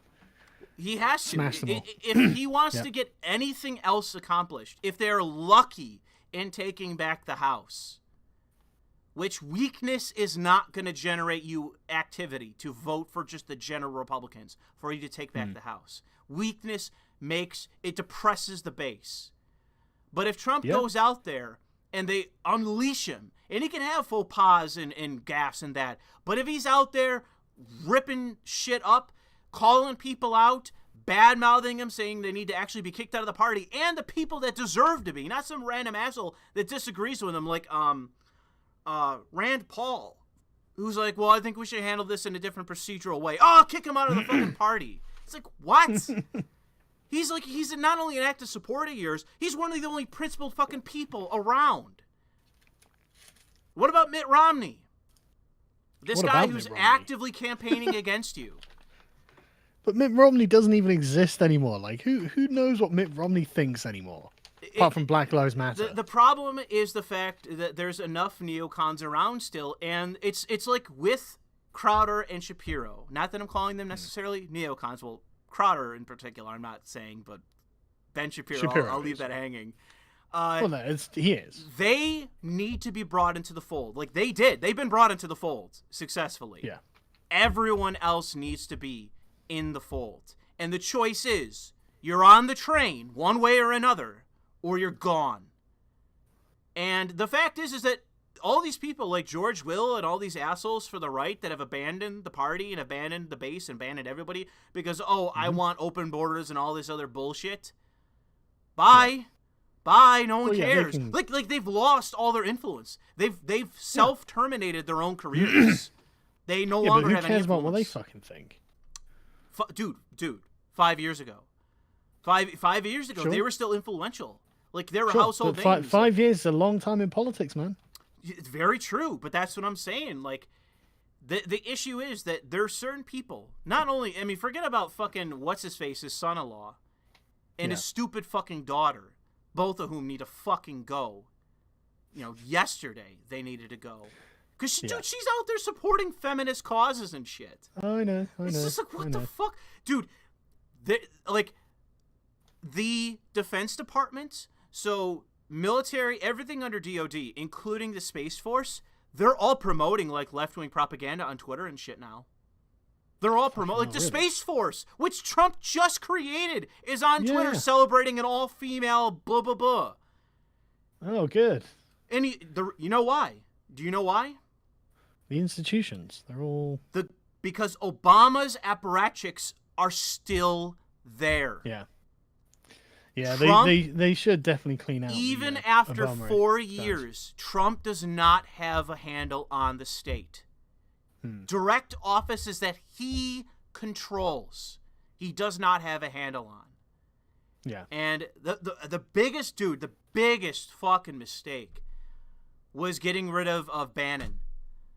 Biggest fucking mistake, dude. Because he would be the one that would be cognizant of this and hounding these people. And he would be the functionary, the apparatchik for Trump that would handle this for him. Daddy Bannon would ice pick them all, I agree. So the only hope I got, the great white hope, I believe it was what they called fucking Reagan. The great white hope is Tucker Carlson 2024. For the love of God, please. Well, who's he running with? To give you a bone, Tulsi Gabbard. Exactly. That's right. No. It's not. But it's not just for me though, right? It's about showing that what Tucker's trying to do is not a partisan thing. Yeah. Well, it's not, it would be about showing it's not. Look, I'm not looking for a right-wing victory. I'm looking for an American victory. Yeah. And Well, that's the way he can frame it. I cut this section out, or actually, I did a first take of that commentary I'm working on, and I left this out. But I talked about the fact that there is a very distinct difference between certain kind of Democrats who I know that I just politically disagree with, but I know truly do love this country. Yeah. And she is one of those people who we just politically disagree. But if let's say she's president tomorrow, my only fear is the fucking scum suckers around her that are trying to put communists below the radar into power without her figuring out. Because there's no way under her knowledge she'd be putting in on any of these communists. Well, you don't think that she's going to sell America out to China, No. Obviously not. No one in their right mind would even suggest it, And so, of all the left-wingers, Tulsi Gabbard is by far the best choice. And, I mean, seriously, Tucker Tulsi 2024, man, I'm totally sold on that fucking... Well, I don't know. I mean, I'll leave this to the Team Red people to decide who they think would be a good VP pick for Tucker Carlson. But I've seen political articles on this, and The Hill has also covered this. It's very clear that in the background, that the powers that be within the party apparatus, the party machinery, while they would not support him, because they're all fucking corporatist cocksuckers. Yeah. They think that he would stand a chance at winning. Who, Tucker? And I think it's because he's a phenomenal orator. He would be he wouldn't be Obama to the right. He wouldn't be, but I don't know, man. I don't know. I would. Go ahead. Hang on. I would put money on the fact that Tucker Carlson could speak in a inspirational. Hang on, but using moderate language and sensible language, like he does on Fox News, to be honest, that is true and would sound like the adults in the room, and that would be, I think, his greatest strength. Yeah. Well, I think that the part that I would adore the most with Tucker, there's a variety of things that I think that and I think that his appeal with the base, the Trump party, the GOP, which is now, the TOP, the Trump old party, the nationalist sentiment, that I think is the undercurrent of the new GOP that will bring the party easily into the fold of Tucker Carlson. Tucker Carlson gives a nationalist speech, says, I'm a nationalist. The party will go from Trump to Tucker, to the TOP of Tucker old party. Yeah. It will be and he doesn't even have to use the word nationalist. He doesn't have to No, but just speak to that ethos. Yeah, exactly, yeah. Just speak to a patriotic sense of America, and he's got it in the bag. But the undercurrent, the thing just under the radar that I am very comfortable with, is the nativist aspect of his politics. He very, very clearly has a nativist aspect, and I've seen the left talk about this, and they go, "Whoa, we hate this so much." This is why they call him a white supremacist. Yes, because he's an actual... Otherwise his politics are totally aracial. Yes. Again, I bet if Tucker Carlson and Tulsi Gabbard sat down and had a discussion on how, the state and society should be ordered, race wouldn't come into it. People are saying that people are poo-pooing the idea of Tulsi as a choice. You have to understand that I know. VP is ceremonial. It's not anything more than either what they can bring to you or the concept of your professional hype man. Like Pence's. Pence, his whole job is just Trump's fluffer, He's Trump's hype man. He goes around, he brags. And he does so effectively, in my view. Oh, yeah. He brags effectively about his administration. And anytime you feel blue, oh, Trump, he's not doing this, he's mouthing off, Pence comes swooping in, he goes, no, Trump is this, Trump is doing that, Trump is great. And in many ways, you want that or a background schemer. Somebody who's working in the background like a Dick Cheney, who's getting everybody in line. Yeah. And he's helping you in that capacity. So there's a multitude of roles. To the people who are like, oh no, not Tulsi. It's like, no, remember, like what you've got to do effectively is have like the America First cabinet. Yes. And it needs to be covering both your left and right wings. Yes. You don't want you've got to be able to give the centrists a place to go. And I really think Tulsi would do that. And I could see, even with Tulsi, with people saying we disagree on this and that could be effective if she says ultimately that I don't plan to be an empty suit. I do plan on counseling the president. And I believe in Tucker. I believe he's going to be great. But where I feel I need to consult him, I definitely will. So you don't have to be afraid that just because we have a conservative in office that you're going to be abandoned. And I think that she is also sophisticated enough in the way that she speaks that I think she could communicate that effectively. And I do think that you would have a very good chance of bringing a wide swath of people into that party to where I think you could pick up the swing states handily in that capacity, so long as you use her effectively. And the thing is, Tucker Carlson is great at talking about class politics in the American context. He genuinely is.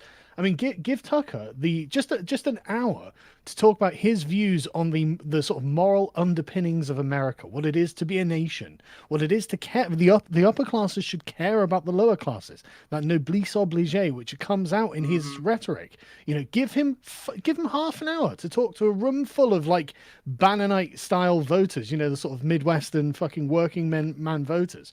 They'll all over it. They'll be completely on his side. I think that his rallies, like a Tucker rally and a Tucker, like he goes to the Republican convention, that sort of thing, where you're presented he's the star, isn't he? You're presented to the audience, and he gives an impassioned speech about his view of America, his beliefs, all this, his ethos.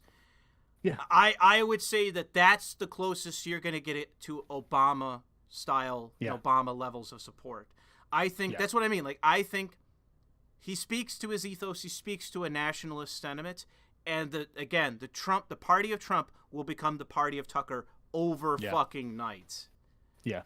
And so I would say that Tucker Carlson does have a level of difficulty in the same way that Trump did. And I don't think that Tucker has the proper level, and I say this as a compliment, in a complimentary fashion. Yeah. Trump's raw arrogance of I don't give a fuck what you say, I don't give a fuck what you think, I'm the big dick, and I'm gonna fuck all of you, and there's not a damn thing you can do it. Because dude, I should have realized during the primary that he was gonna win the election. I also talk about this in the commentary. We all should have realized that he was gonna win the election. Because dude, when he went through the Republican primary, it was like watching a rape. It was like watching a snuff film. He destroyed these people. Dude, the best one is Jeb Bush, you can't insult your way to the presidency. It's like, that's where you're fucking wrong, kiddo. Like, you are so fucking wrong. Trump roasted every single one of you and then won. Like, fuck off, you know?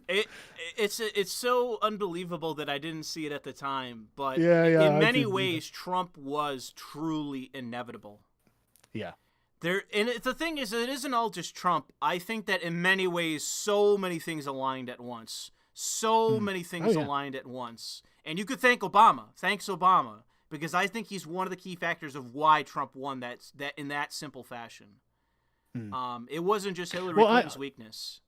So the way that I'm looking at, like, and again, I don't necessarily consider this to be a resurgence for the right, but I would say a resurgence for patriots. I think Trump was a necessary wrecking ball to break through the barriers of political correctness and the hegemony of left-wing thought. You needed just some guy like Trump. He probably doesn't really understand most of the issues he's dealing with, but he just came in and said, no, this is right because American flag. Yeah. You know, American flag goes swoosh.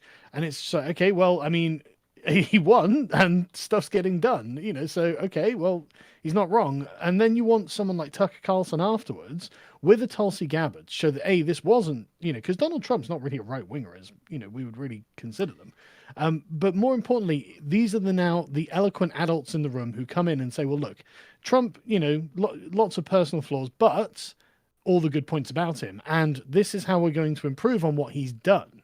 You know, so they can come in as the kind of sensible heirs of the Trump policy. I think also that the right thing to do with Tucker as well is now there's a lot of right wingers, especially like Ben Shapiro, who's uncomfortable with Trump and his egotism and his personality. And all that. Very uncomfortable. And there is a fair share of right wingers that are uncomfortable with that. Sure.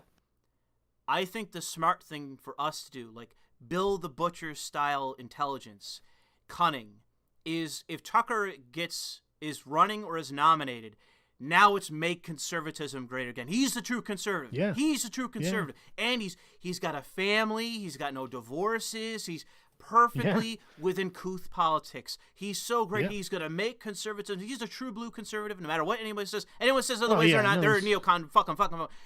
Tucker Carlson. No one questions his conservative credentials. No, they do. They do. They actively do. Who? But who does? When he goes out and talks about class and shit. You don't see that? Yeah, dude, I see. No, I've not seen the critic. No, I have seen Ben Shapiro, and I have seen a bunch of different writers for conservatives, and I have seen like on the Bulwark, like David French's outlets and all that. They're neocons, but I have seen screeds by right wingers claiming that Tucker Carlson is not right wing, or conservative specifically. He's not conservative. Because of his class politics and that sort of dimension by which that he illustrates issues that he sees. Well, again, if you're going to be a patriot, you have to accept that the lower class are also a part of your country. Well, that's the thing that I think the true quote unquote conservative doesn't give a fuck about whatsoever. In my view, I honestly feel that way. That the quote unquote true conservative, and I'm not saying this in my view of in my view, an actual conservative is a Bible-thumping traditionalist. That's what I view as a true conservative. That would be like an evangelical, but like a true sort of conservative, I would say, had a fairly holistic view of the nation, right? And they care about the nation as a whole. So, you know, its history and its future, and, you know, accepts that there are people who are bleeding heart leftists, and there are people who are, you know, the opposite of that. And the overwhelming majority are actually quite sensible, decent people. I think Tucker can really put that message home really, really well, and easily get past any of the kind of more ideological, you know, conservative ink types. That's exact. You got the nail on the head. That's exactly what I'm talking about. Like, I think he can easily do that with that kind of framing, that kind of rhetoric. It's hard. You can't defeat it. Conservative ink just look like a bunch of fucking grifters. Well, they are, in my view. But well, that's because they are. Yeah, exactly. The issue is basically doing what happened to Ben Shapiro. Ben Shapiro and all these people, including what's his face, Crowder. They weren't Trump supporters, and Crowder still isn't. They didn't become. The thing is that they softball Trump. I've seen them go after him before when he's especially egregious to them, but in many ways they softball him.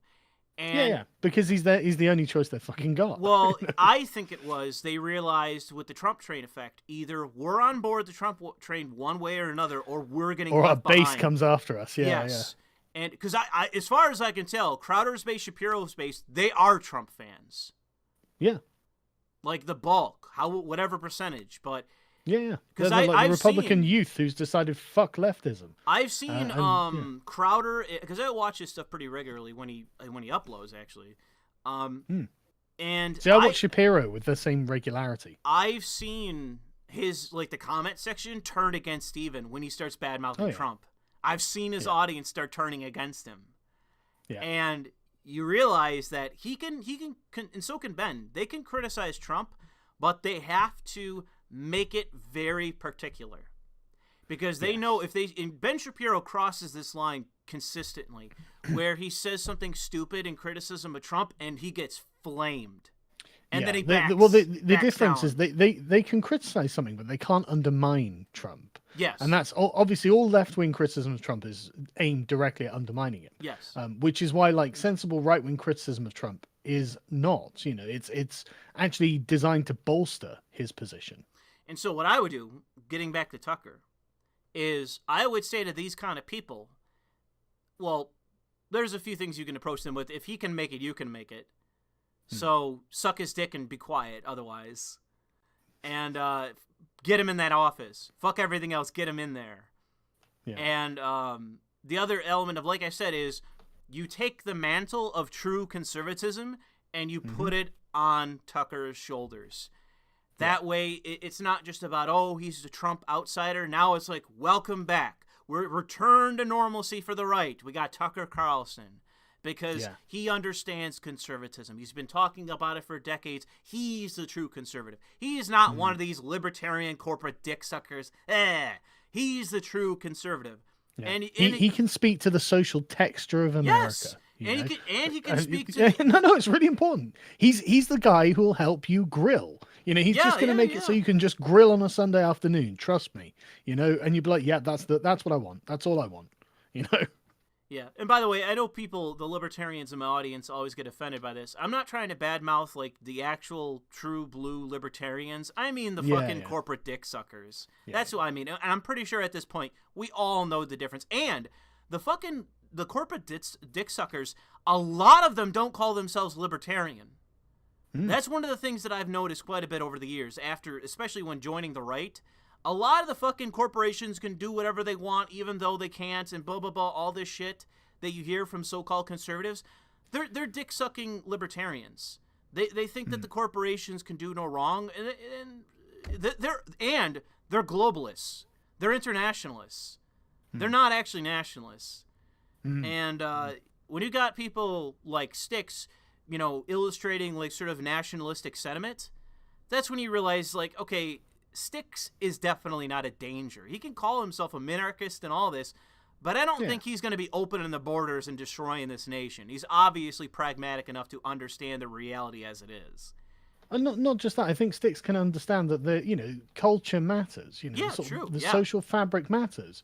I don't doubt that his libertarian credentials and the desire he has for government. But a part of that is not just flooding the country with foreigners, who do things differently. Or, including with what you just said, leaving culture vulnerable for these people, the people that we're against. He wouldn't do that. And that's why I have no problem with Styx whatsoever. But the problem is that... And he's a really nice guy. Yes, also, there are this breed of corporate dick suckers who are ostensibly on the right and have a sense of libertarian politics, or at least that's what they espouse a lot of times, but they call themselves conservative. Even though when you take a hard eye, you look at them, you ask yourself, what exactly are they conservative about? I listen to Dennis Prager, and I get a sense of conservative ethos. I get a sense of traditionalism. I get a sense of what an actual conservative is, what his mindset is, what his worldview is, and including with a variety of people. They talk about family. They talk about a variety of things. Where even with the issue of the state, their biggest concern isn't printing money and the economy and the GDP and that sort of deal. The economy. They're not. Yeah. It's a concern, but their main concern is culture, tradition, faith, all these other things that, I can understand why a conservative would be concerned about those things. And I don't exactly the sort of thing I'd expect a conservative to talk about. In fact. Yes. And so that's a big red flag. Any conservative that doesn't care about culture isn't a conservative. They're not a conservative. That goes on about the GDP I give a fuck. That's some corporate dick sucker, and don't trust him. And I saw people in the chat saying Dan Crenshaw Dan Crenshaw is a corporate dick sucker. He's a snake. Don't trust him. He's John McCain 2.0. He's Mitt Romney 2.0. I don't trust Dan Crenshaw. Fuck him and Nikki Haley. Fuck them both. So Nikki Haley's such a corporate fucking operative. No, she's a true blue George W. Bush fucking neocon. She is a Hillary Clinton 2.0. We'll be in every war. We'll be in every country and at war with every nation if she's ever anywhere near the presidency. And she'll be making out like a fucking bandit. Yeah, she'll be enriching herself in the process. So, I say to all you right-wingers out there, be very, very careful around someone like Nikki Haley. She's a neocon through and through. Be very careful of her.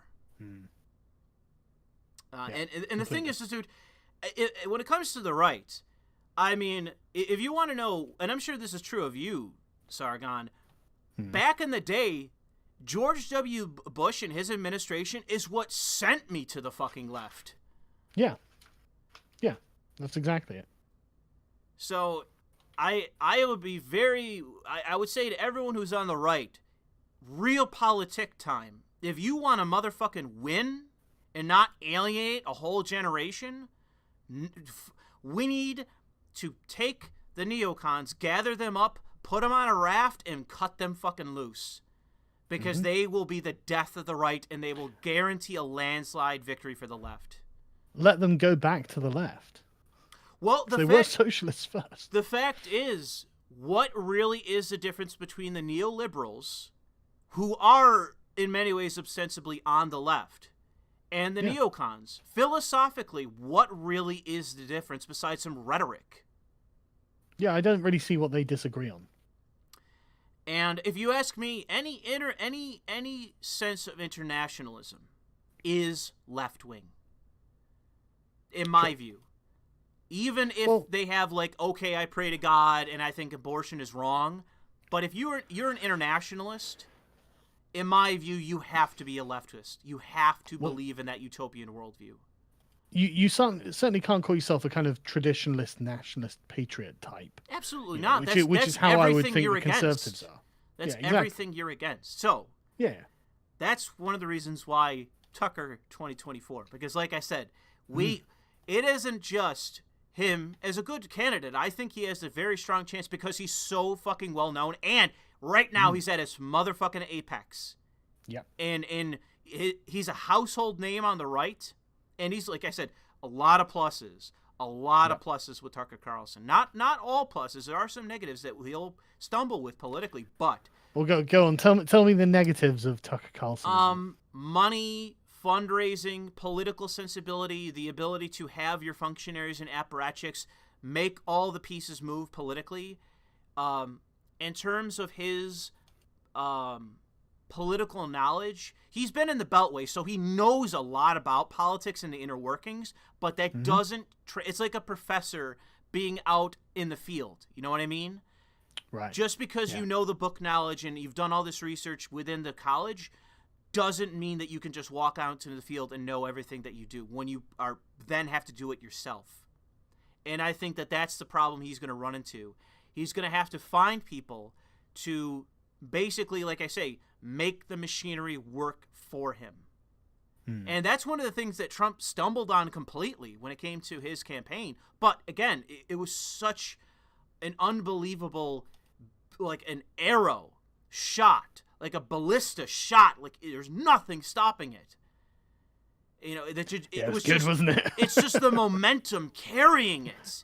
Yeah. And it didn't matter. He didn't need the party. Fucking look at the amount of money spent and raised. Like, Hillary eclipsed him by a magnitude that was unbelievable. He still won handily. Yeah. That's the thing. Will he be more reliant? Will he need the money more? Will he need it more than Trump? And the question is, the issue is we don't know. We don't know if he'll need it more than Trump. And if he does need it, the question is, will he be able to raise the funds? Will his apparatchiks be able to raise the funds? Will he have the pieces in place to set up a competent campaign and to do all the things that are required to maximize his potential, if that makes sense? No, it does And make sense. I do think that he'd be the best shot though. the thing that's also a plus to him that I think, because he's in the Beltway and he knows so many people, I think that enough people are attracted to him who are the idealists on the right, the true idealists, and there are plenty of the idealists that are just sitting in the bureaucracy, sitting in the swamp, and they can't stand it. They fucking hate it, but it is what it is. If a true idealist like Carlson runs, they will rush to him. And I think that that's a plus that he has to his advantage, that he will attract people that will try to help him desperately because they think he will actually be a reformer. In that he is someone that isn't as ego-driven as Trump, where I think that Trump wants people to love him and will do things in that way, but at the same time, he'll also sign like the bump stock ban and shit like that. Shit that makes him look terrible in my view. With someone like Tucker Carlson, he's not going to do that. So there's a tragedy that happens and Democrats make hay over it. He doesn't give a fuck. He's not going to do it. Yeah. And I mean, Tucker has at least got philosophically thought out positions. yes, and I would say that that's one of Trump's net negatives, is that his beliefs do not seem to be very rock solid, outside of a general gut feeling to certain issues that he doesn't really always follow through on. But yeah, so I think that with Tucker in particular, but like I say, with Tucker, my interest is in the background. We need in America to bring back, and we could do this with President Tucker, bring back the Native American Party.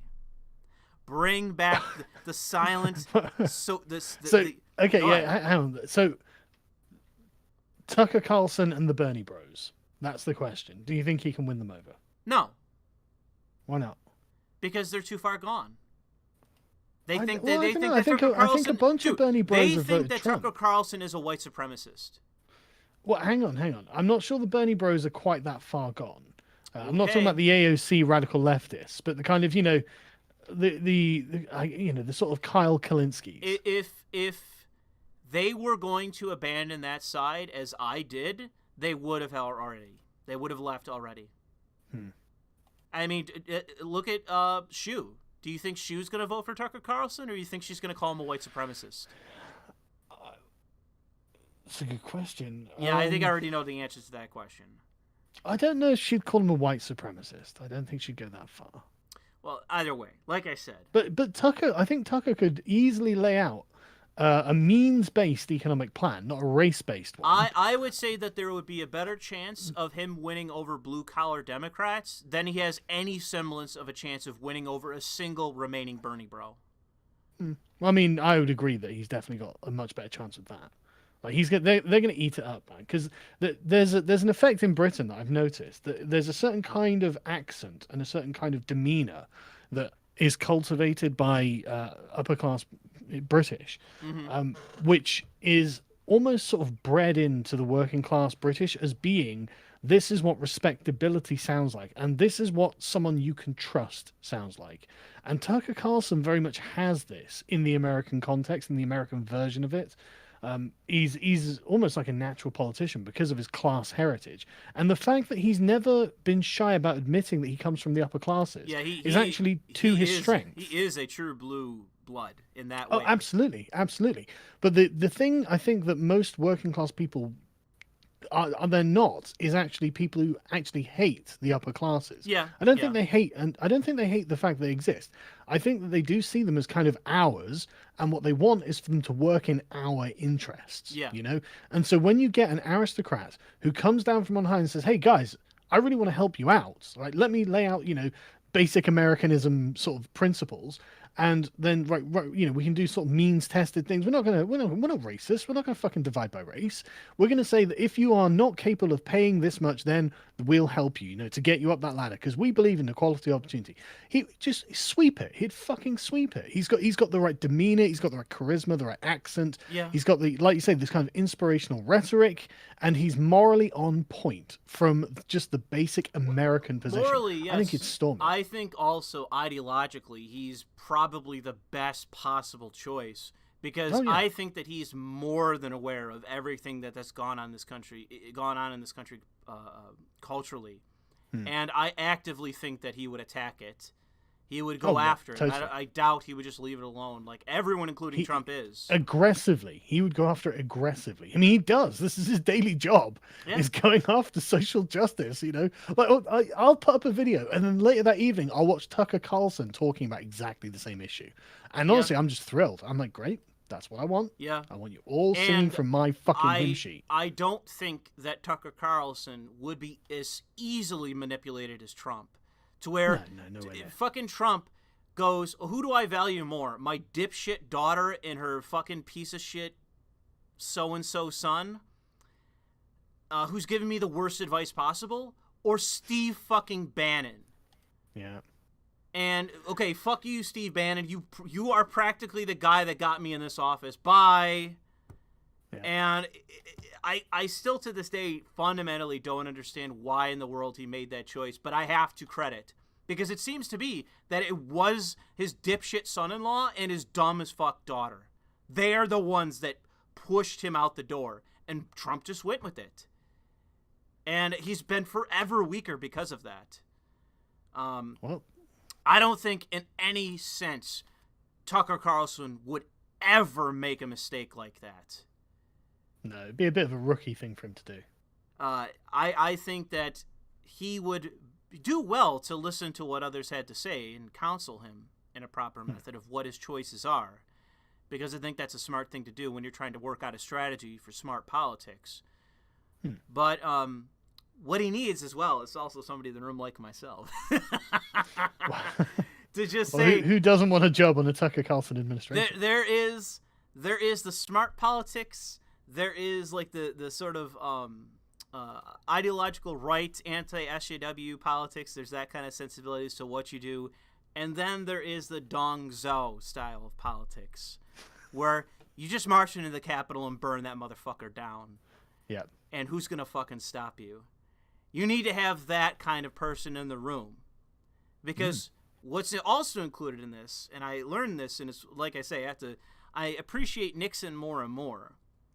Because, and LBJ as well, because I think he had this working for him as well, is that you need people in government to fear you. They need to see you as, you don't necessarily have to be this in terms of your governance, in terms of what you do politically, but in terms of the government itself, the apparatus and all these other actors, they have to look at you as an untouchable tyrant. And as Trump has governed in foreign policy incredibly effectively, you're the madman. Yeah. I mean, you give him credit. Like, people don't talk about it, but Trump so far in terms of foreign policy, what are we in any wars? Are we dealing with any blunders? Like, our only he's complaint actively is China. avoided them. He's actively avoided wars, but with very interesting tactics. Like, yes, honestly, the strike on Syria was. I mean, it didn't. Everyone was, oh no, this is going to explode things, and instead, everyone calmed the fuck down. Yeah, it was like, yeah, exactly. The daddies come home. They have to understand there will be consequences. People in the chat saying that Trump doesn't care about Jared Kushner or his daughter's opinion. Wrong. Yeah, I think he does. You're fucking deluded if you think that. It's been widely reported, including from Tucker Carlson himself. It's an open secret in Washington that, like fucking Grima Wormtongue, fucking his daughter and that cocksucker Jared Kushner are whispering in his ear and actively manipulating him. But where do you think this first step bullshit came from? This open the prisons fucking policy. You think that every day he's tweeting out law and order while at the same time he's passing policy to open the fucking prisons? You think Trump came up with that fucking idea? Give me a break. So yeah, Trump is susceptible to manipulation. Yeah, but he's a 73-year-old, I something don't. like I that, old don't man, care. old granddad, and he's probably doted on his daughter his whole life. Well, that's probably true, but I mean, You can hardly be surprised when she has excessive influence over him. whatever. I'm just saying that people in the chat are. Jared Kushner is "Make Israel Great Again." No comment. But Right, let me yeah, go go and have ahead. a Okay, quick smoke and have okay. a I'll, drink. I'll I'll be read back some in a super sec. chats. Yeah, read some super chat. What? Oh man, I wanted to hear some of these. Okay, but yeah, go through it. I'll be back. Okay. Oops. Okay. I'll get to your super chats now, guys. Where are we?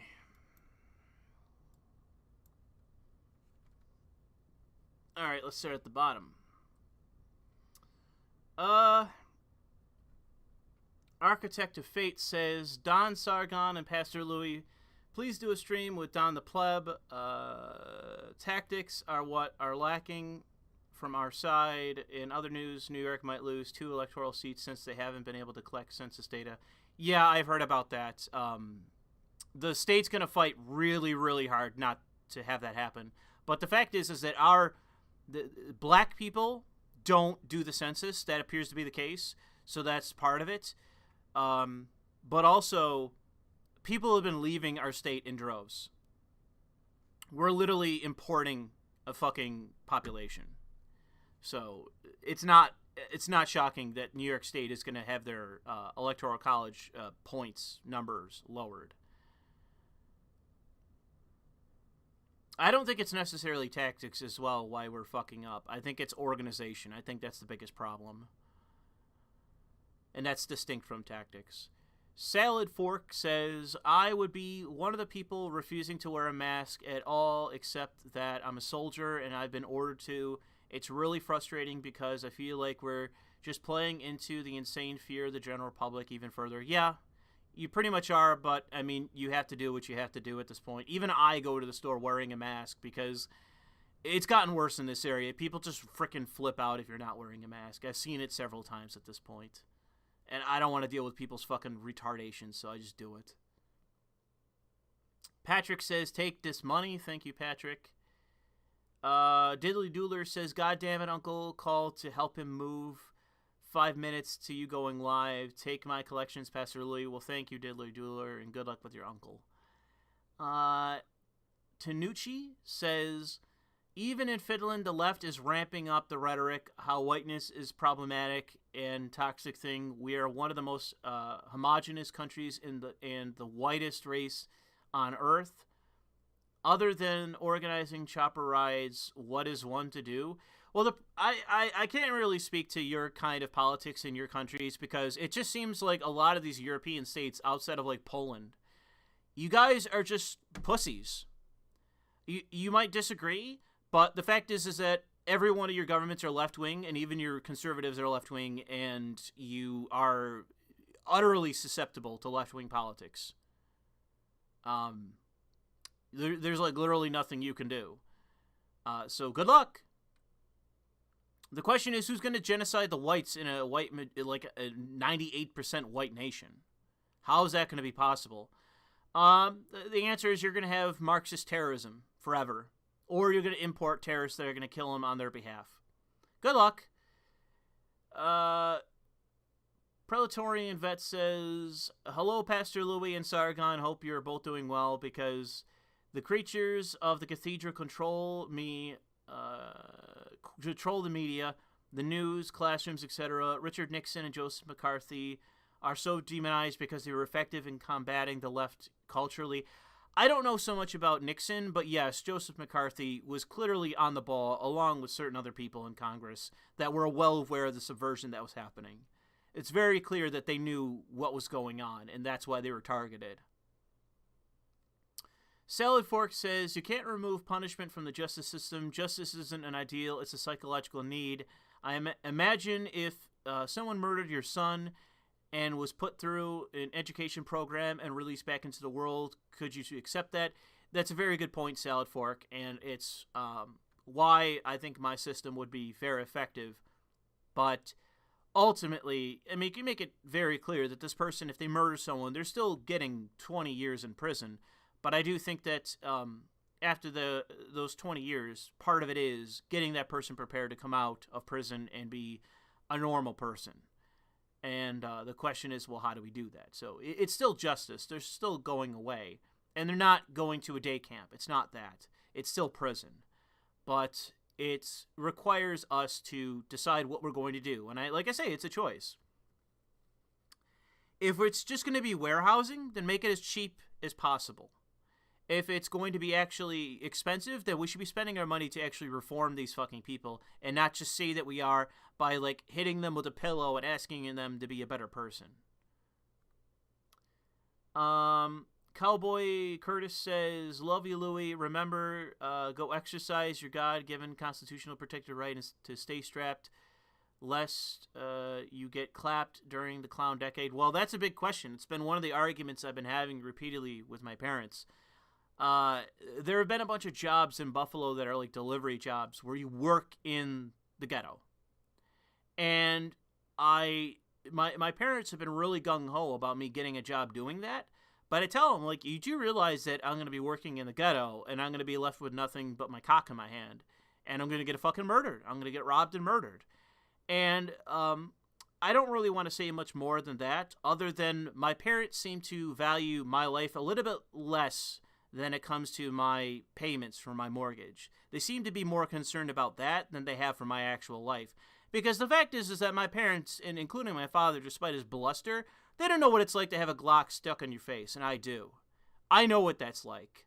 I know what it's like to have your life threatened. I've had it happen multiple times. My parents don't, so they don't really consider it. Let's see. Welcome back. We haven't had too many for you. Outside of this one, where this guy in Finland says that like the anti-white shit is catching on in Finland. It's like 98% white. And I basically said, and this is my disposition on it, that the continent of Europe is full of weak men who, no matter how right-wing they claim they are, they're pretty much just leftists. And they're done. Because they can't stand up to these people. They refuse. They don't have it in them to stand up to these people.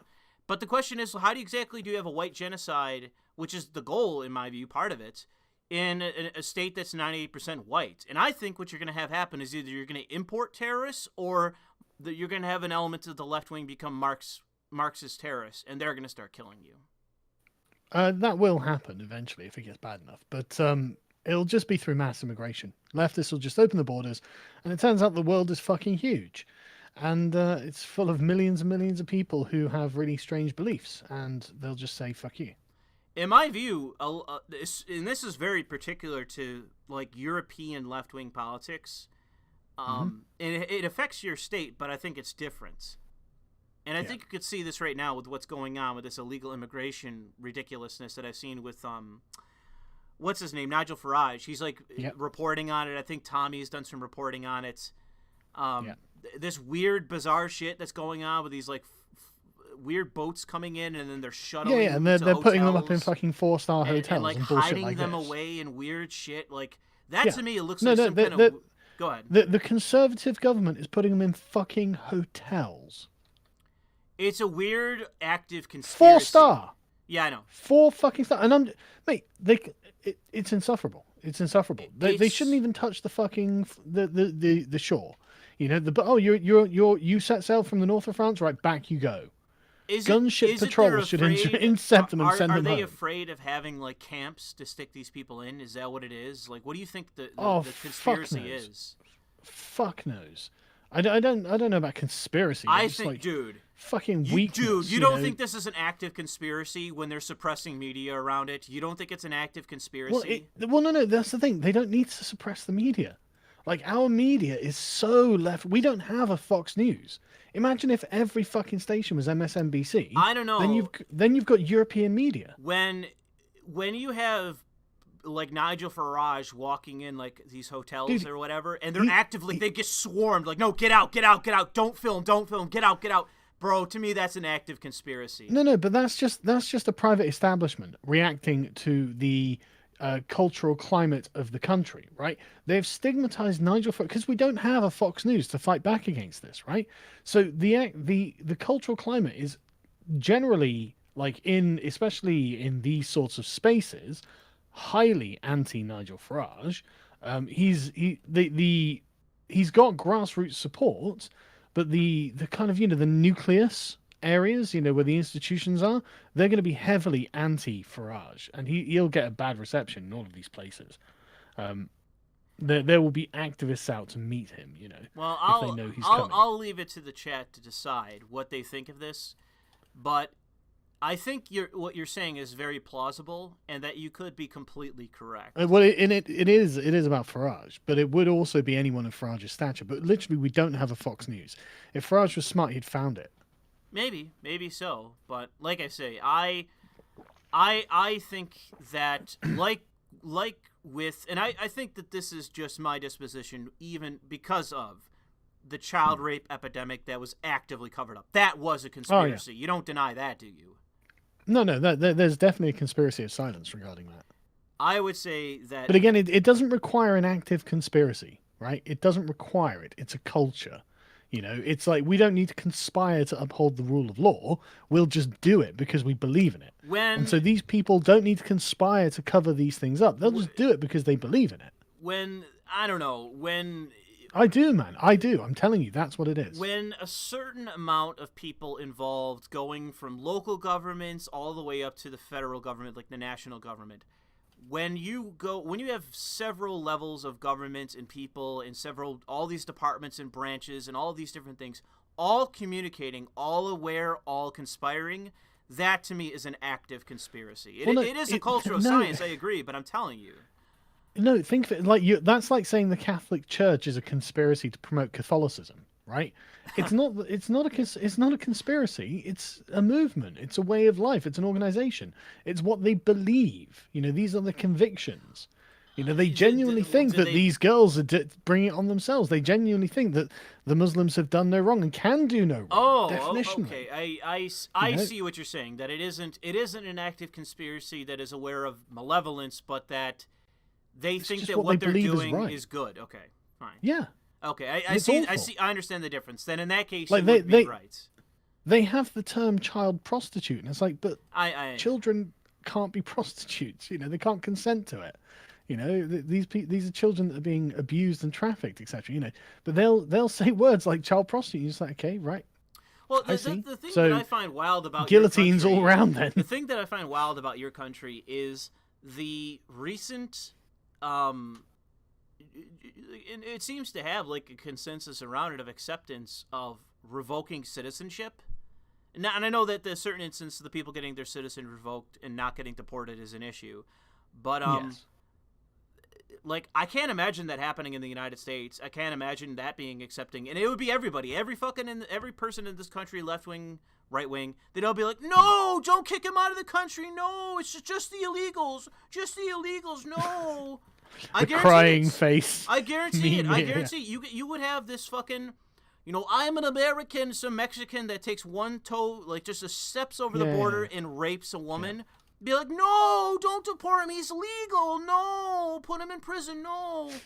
I'm telling you, it would be everyone. I would be isolated. I'd be the one guy in the country to be like, "Revoke his citizenship. Gone.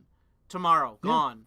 I would be the one person. Everyone else on the left and the right, they'd be like, "No, don't get rid of him. He's an American. No." I'm telling you. I'm surprised in your country that they're willing to do that. Well, I guess we're not Americans. We don't have the same kind of identity and ethos behind our countries. Well, I think our countries are like autochthonous. They are ethnic. This is why. No, seriously. And again, this was the Conservatives. Who was it? Who the fuck was it? Decided there wasn't an indigenous population of Britain. And it's like, man, that could be 1,000 people. Yeah, but I'm sure it was the Conservatives who did this as well. But it's just one of those things. It's like, look, the English have been in England longer than the Maoris have been in New Zealand. By like twice as long. You know, like 700 years or something to 1,500 years. So if we're not indigenous, then fucking nobody I don't know, is. man. It's just like I'll never understand for the life of me that like you like going back to the Middle Ages and like what the Anglos had to actually deal with to win, and how close a call it might have been, and all this, and it's just like there's no such thing as an Englishman. It's like, are you fucking serious? Like the level of history to this nation, and you're sitting there being like, it doesn't exist. It's none of this is real. Man, can you even imagine what like Alfred the Great's fucking opinion would be? Like, oh well, there's no such thing as England, so let the Vikings invade. Like, right? Yeah. So you're a traitor.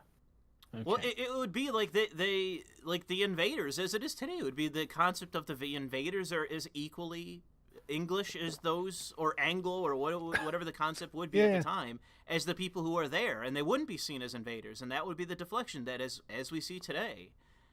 And the fact is that one of the biggest lies of American history is that we're a nation of immigrants. It's one of the biggest fucking lies. And I think it's a lot more true for America than it is anywhere else. You fucking say that, but I've seen videos by numerous people, including people from Michelle Malkin, who have gone through this, and it's very clear that this nation of immigrants issue is a fucking lie. And you can join in the American ethos. You can become an American through immigration, but the idea that there was no such thing as an American from the get-go is a fucking lie. Well, yeah, you were the English colonies. Yes. That actually is. The American Revolution is an ideological revolution. Yes. And the fact is that there was, when America was founded, there was a native population, and it wasn't the Indians. Yeah, it was the English migrants. Yes. Because make America English again. I agree. Well, I'm just saying. No, it make your country better. It's not even like, and I'm not even saying like you got too many Catholics, man. I see all this Catholic shit, and I'm like, well, the Native American Party is what I've said. The problem with the Catholics is that like that was actually, in my view, one of the things that the Papist movement at the time was wrong about. Was like the Catholics came here and they voted JFK into power, and then that was it. That was the last fucking thing they ever did. Like, the Catholic Church has completely fallen into just total disrepair to where, like, they have no power to sway fucking anyone on anything. I don't know, man. I don't speak too soon, because they are definitely organizing. I see a lot of Catholic organizing going on. To do what? Project a Catholic worldview, I guess. What the fuck is a Catholic worldview in 2020? Sucking the pretty feet socially of a conservative. Oh, please. Yeah, no. Hang on, listen. Hang on. I'm not saying the pontificate and the infrastructure. I mean a sort of grassroots. Yeah, I mean a grassroots resistance movement that would essentially crusade against them. Good luck. Yeah, I mean, I'm all for it. Don't get me wrong. I mean, it's fucking hell. It's like I'm always teasing the distributors. Whenever the Pope does something progressive, like kiss a Muslim's feet, I'll just send him the link. It's like, this is your Pope, bro. I'm just saying that when it comes to the Catholics that I know, and I grew up Catholic, so I know plenty. So you're part of the problem. I see. Well, I've left the church. The issue is changing the Catholic Church is basically like at this point raising the Titanic from the bottom of the Atlantic. It's not possible. Chop chop. It's not possible. See, that's why England defeated the continent. You realize? Why is that? It's this kind of attitude. Oh, we can't do it. No, you can't do it, but we can. Fuck you.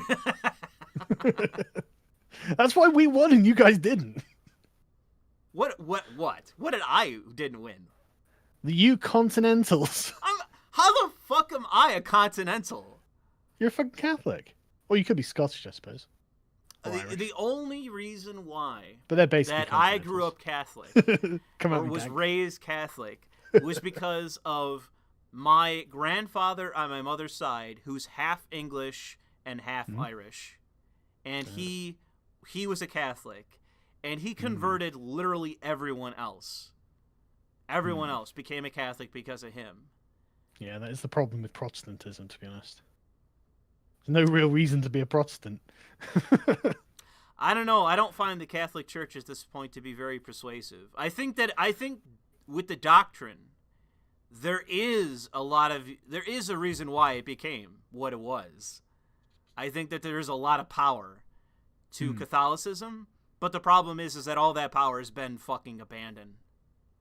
I honestly think that the Catholic Church is in many ways so far gone that there's a reason why I'm not a Catholic anymore. Because I think the Catholics will take over America. What's left besides weakness and pedophilia? Well, sorry, Catholics. High birth rates. Oh, sure. Well, that's the individual Catholic. I'm not talking about the individual Catholic. I'm talking about I'm talking about Catholicism church. as a sort of race, in the same way they talk about Islam and Muslims, right? America is going to become a Catholic country eventually.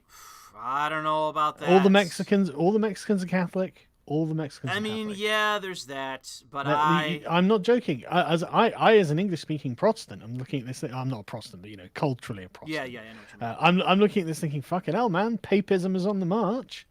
I don't know. Maybe it is in certain parts of the country, but man, around here, man, it's a sorry state. Every Spanish speaker is a Catholic in your country. I mean, arguably, How many people in America? No, without a doubt. How many Spanish speakers have you got? You probably got quite a few. Yeah, millions. Yeah, we're at record. And then you've got the European Catholics, all the Italians. They're all Catholic.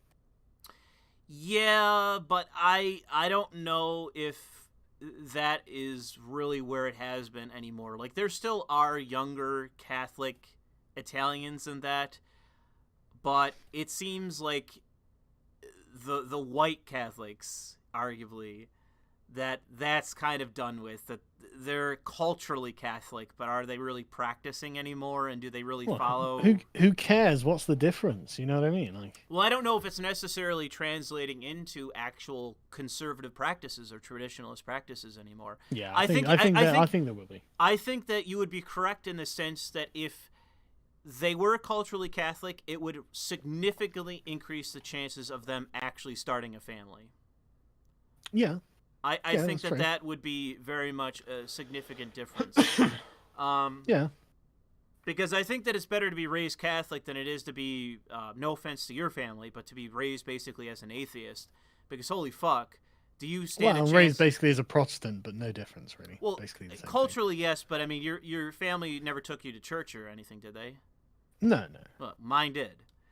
And trust me, bro, I went to years of church school and getting dragged to church every fucking week. Years, man. Most of my early adulthood was even that. If only they could have made it not shit, eh? Yeah. Well, more convincing. That's all it needed to be. Because, man, dude, when I tell you, I've talked about this many times in the past, but I went from conservative Catholic to left-wing atheist in a very, very short span of time. Yeah. It was remarkable.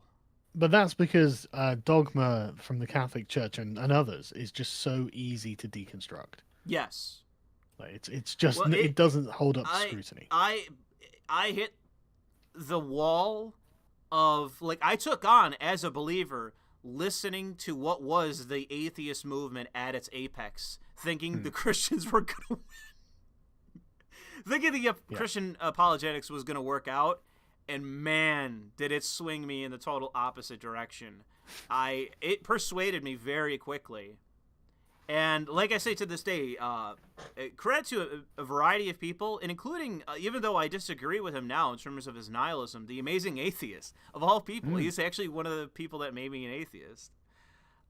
Yeah. So credit to his arguments back in the day. I just think that the difference, the split became, he read Nietzsche and embraced nihilism. I read Nietzsche and embraced the total opposite.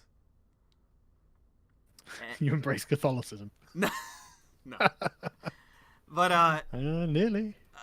Well, I was a Catholic then. I was a Catholic back in the day. But in any case, and I still to this day, if anyone is getting a mural on my wall, it isn't George Floyd, it's Christopher Hitchens.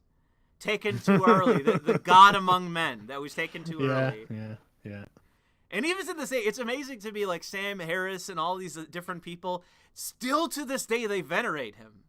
Still to this day, they venerate him. They bring him up. Everyone's like, they put their hand in the air, like Christians in a church. Like, Rest in peace, Christopher Hitchens. Dude, I've literally had people do this to me. What? Like, like essentially venerate Saint Christopher of Hitchens. Well, I don't even disagree. I want to sanctify him. I Well, want to make him a saint.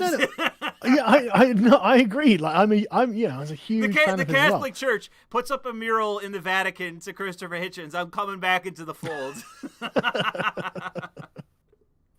I agree, but it's just weird watching this kind of like, again, deification. It's Well, I would say that ultimately, and maybe you feel differently, but I am susceptible. I am subverted. I am compromised.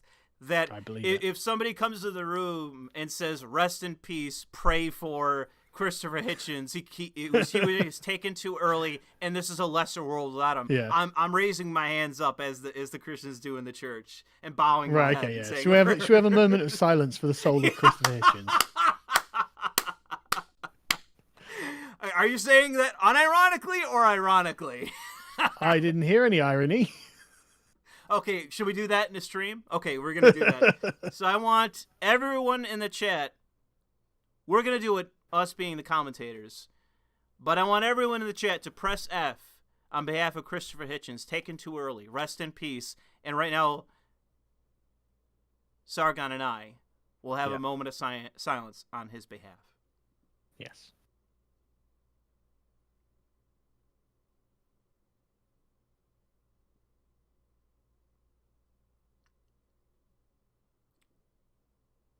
Thank you. God bless Christopher Hitchens. Love it. I mean, we crack jokes, but unironically, like, I think that one of the reasons why people still feel the ways that they do about Christopher Hitchens is, could you imagine if he was still alive? Oh, could dude, you brutal? Could you imagine? An issue is with Christopher Hitchens. I think that he would have been able to pull a decent number of people back from the edge of becoming leftist retards. Yeah. I think he could have pulled enough people back from the edge, and things would not be as bad as they are if he were here. I agree. I think he'd be a very strong and welcome voice in all of this madness. Yeah, because I think ultimately one of the fears that a lot of people would have, including a lot of commentators that have gone off the edge, would be that he would specifically delve into the dogma of these people, of course, but also especially the totalitarian nature of the left at this point. And he would make that so morally unacceptable, I think that he would scare the sympathizers that were around the atheist movement and whatever, the dark web, the intellectual types. Yeah. He would scare enough of them that they never would have gone down that path. Yeah. They certainly wouldn't have taken an anti-American position. No. Because Christopher Hitchens, there are a lot of people who say, well, he called himself a small C communist, blah, blah, blah. It's like, yeah, sure. But he was also a massive devotee of the American Republic. He also thought that America was great in principle. I couldn't even believe, I read about this, about how obsessed he was about the United States, and it's why he got talking about it. Yes, listen to him talking about it. He does an amazing job. I've listened to hour-long lectures where he's just sat there waxing lyrical about Thomas Paine and why this was a good idea and why this works. And it's like, well, I'm persuaded. I agree. He genuinely is an English convert to Americanism. Yeah, but Americanism is an English idea. True, yes. All of these people are Englishmen. It comes from a long political tradition that comes out of England, and England alone. It doesn't come from Scotland or Wales or Ireland or France. Absolutely. It's entirely English. And it's why there is a Native American population.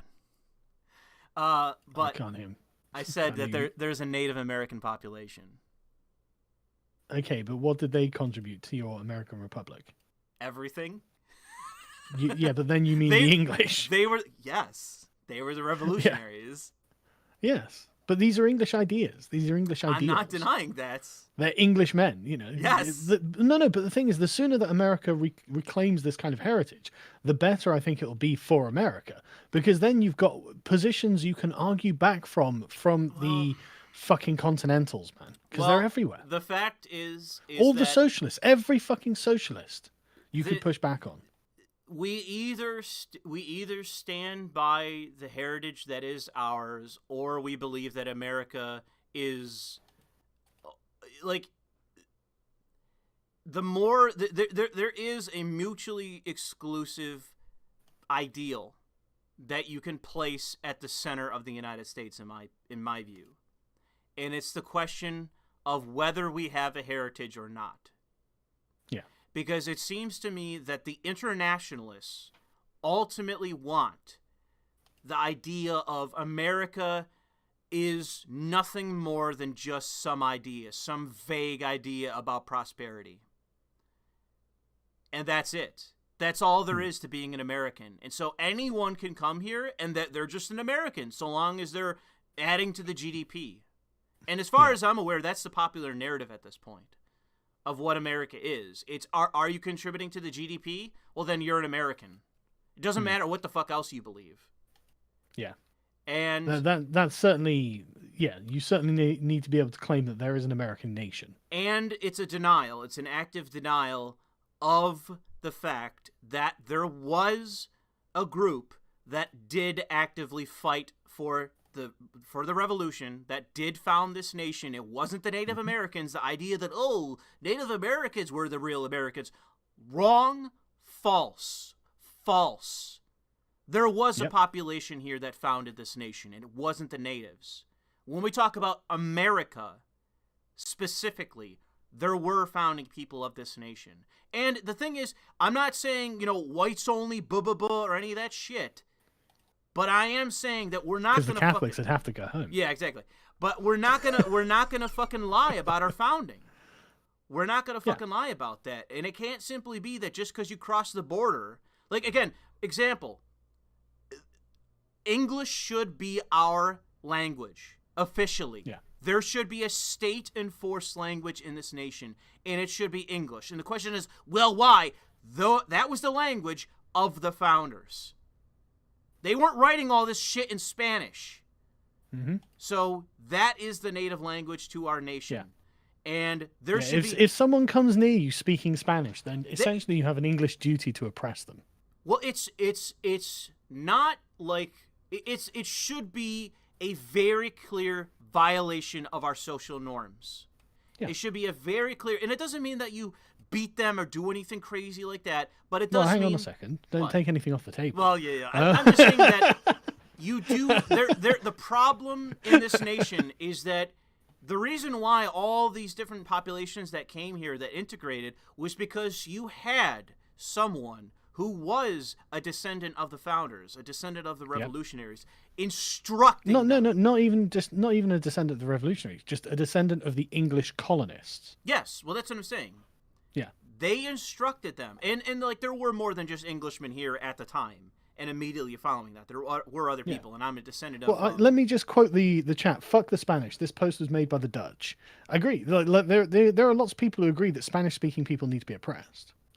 Well, the question is whether they're going to turn our country into whatever they just left, or whether they're going to adapt our culture. And by all appearances, they're not adapting at all. There are examples of, the red-pilled Catholics Mexican, are the new Muslims. I'm coining it. Let's do this. There are examples Let's go! of the red-pilled Mexican guys that are totally on board with all of it, that are abandoning the places that they've come. But if you ask me, there's millions to the opposite effect. Probably. And the issue is the idea that as soon as you touch down in this country, or you have a kid here, that kid is an American, that's a lie. Yeah, the anchor baby thing is really interesting because we don't have that in Europe. Well, just because you're born in another country doesn't actually make you a citizen of that country. No, and I think it's quite a weird thing that America has. It's because of the Civil War, and it's because of the issue of what do you do with the blacks.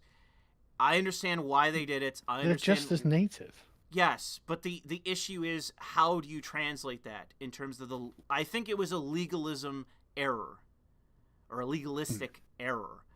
The issue is that it has been exploited in such a way that it's no longer tenable. And the problem is, bro, who the fuck is going to upend the 14th Amendment? Who the fuck is going to do it? What's the 14th again? If you're born here, you're a citizen. Oh, well, I mean, the English are going to have to do it, aren't they? I guess you're going to have to go to war with us and we surrender. That's the only fucking No, way it's going to happen. you're English colonists. They don't, dude. That's who it would have to be, I think. I'm not saying they can. The only way it is socially acceptable at this point to talk about your heritage, where you can trace your heritage, your ancestors back to the founding, is if you hate this nation and you're actively using that heritage to shit on this country. And I mean that. I mean that. Yeah, no, I believe it. It's the again, only it's the same over here. It's the same over here. Like we our establishment just hates the native population. It does nothing for them. It's shocking, really. It's like if you look at the class income breakdown of Britain, it's staggering because migrants are nowhere near the bottom. It's working class English people who are just at the bottom of almost everything. Yeah. Well, ultimately, they don't have every social system in the world like working overtime for them. No, and that's the same thing here. It's the same thing here. Yeah. But yeah. Should we carry on going through the super chats? Yeah, sure. Let's see here.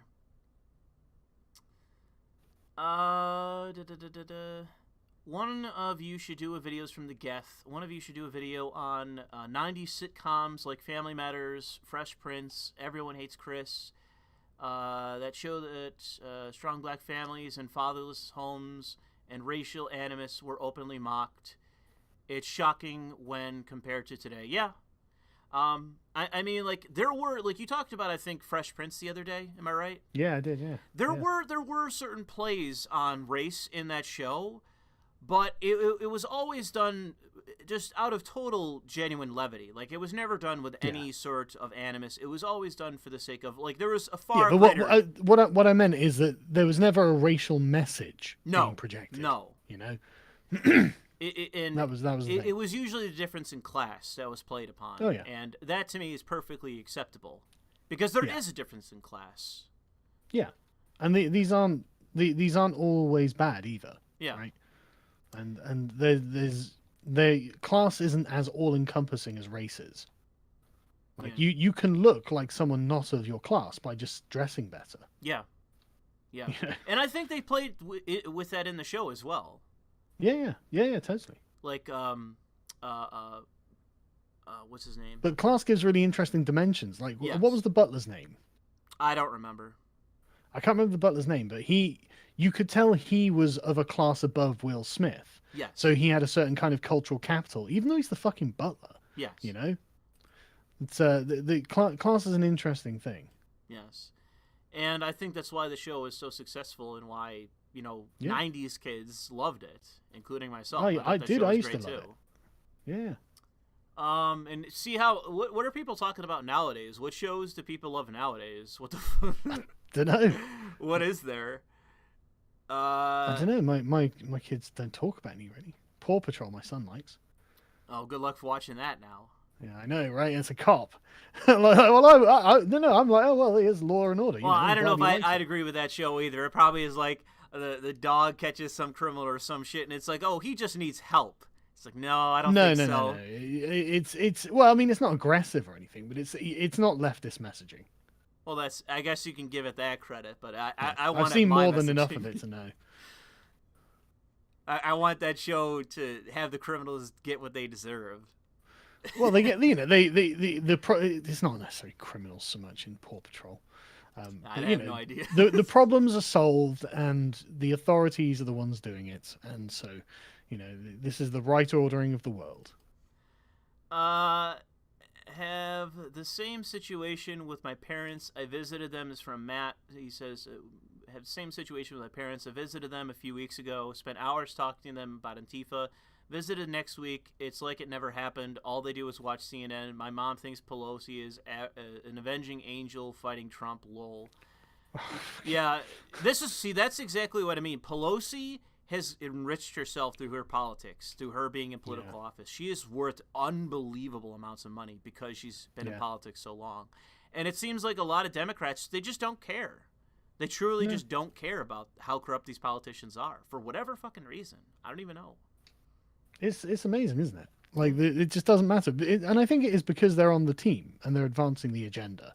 You know, I really think it's that it comes down to. I don't know. I just find that to be stupid politics. Well, it is. I don't want to say like low information voter, but because obviously if you live 1,000 miles away, what does it matter? They're not your politician. But if you actively look at them and like them, I don't know what exactly it is that's catching your attention to praise them. Well, yeah.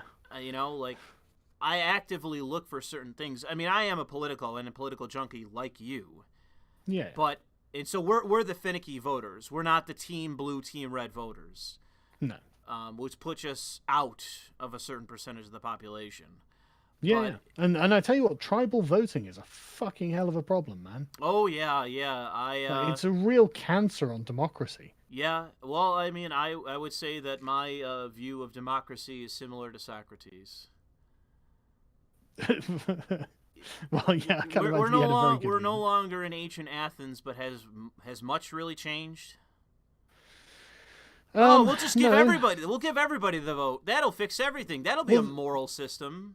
No. This is exactly the sort of thing that was railed against, and Edward Gibbon. Edward Gibbon pointed out that this was the fall of Athens when socialism crept in. They realized, we invert ourselves money. Yeah. So when they stopped wanting a free city, when they wanted comfort more than freedom, that's what it comes to. And it comes to that with every civilization. When the people want comfort more than freedom, then the civilization dies. Well, the American system in particular, it was pretty strictly Republican. Like, it was not a democracy. That's why people bitch about the Electoral College. A republic is a form of democracy. Yes, but I'm saying specifically it wasn't a democracy. And I think now outside of the Electoral College, we're almost a pure democracy. Like elected representatives barely mean anything anymore. I don't really see our system as really. I mean, you elect people and they do what the status quo wants. Yeah. Like, the problem is bureaucracy, man. Yeah. I fucking hate bureaucracy so much. In my view, basically, we're following the Han model, the Chinese model of the bureaucracy basically runs everything. Yeah, and then dynasties. Yes. Like, you actually have political dynasties. Never vote for the son of someone. I don't know. With the issue of dynasties, I think that there's a little bit more in the way of that being a false narrative than like the permanent. So? Yes, than the permanent state. I think the permanent state is they're connected. They're both connected. If Trump Jr. ran and won, let's say Trump Jr. ran and won, and he became president, would that be a bigger problem, like the nepotism, or would it be the problem of the permanent state? What would be a bigger issue? Do you really think the permanent state is loyal to Trump? No. But Trump doesn't come from a political dynasty. Yes, but the political dynasties are. I mean, if he can set one, then it will be. And like you were saying, he should. We'll see if George J. Bush, whoever it is, that like half Latino guy who's around. Let's see if he gets elected, or any of the Kennedys get elected. Joe Kennedy, whatever the fucking retard's name is. We'll see if they actually stand any chance in pursuing politics. But as far as I can tell, they're incredibly weak. They have dynasties and they're living off of their name, but as far as I can see, they have no public support, so they're not going anywhere. It looks like they're running out of steam, doesn't it? Yeah, and look at the Clintons. You think Chelsea? You'd think they'd be over, wouldn't you? Well, they pretty much have resigned from politics. I have seen things written by insiders to say Go ahead. I think Chelsea will make a shot. I think she'll.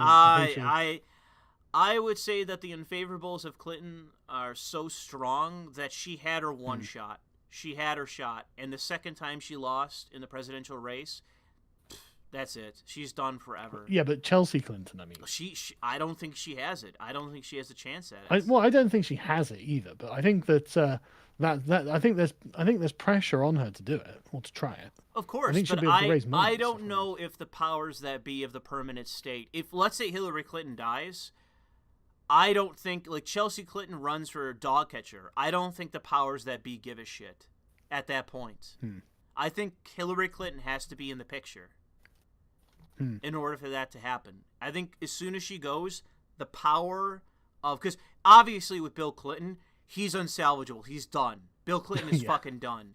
Hillary Clinton is still there, still has influence. But I think the second she goes, there's no possible way that Chelsea Clinton will have any chance at anything, including dog catcher. I think that politically, that dynasty is done. And so that's why, like, I'm not that afraid of the dynasties anymore. Because look at Jeb Bush. Jeb Bush got blown the fuck out. Yeah, the least impressive sons and daughters. So I'm not really that afraid of dynasties. I understand the concern, but I feel as though it's kind of a false narrative at this point. I think that especially on the right. But that could change. Yeah, it could change, but I think that on the right and but on the left. I think that's a fair analysis. All right. In any case, going back to this. This from Skeptical says Sargon and Lewis have read Havel's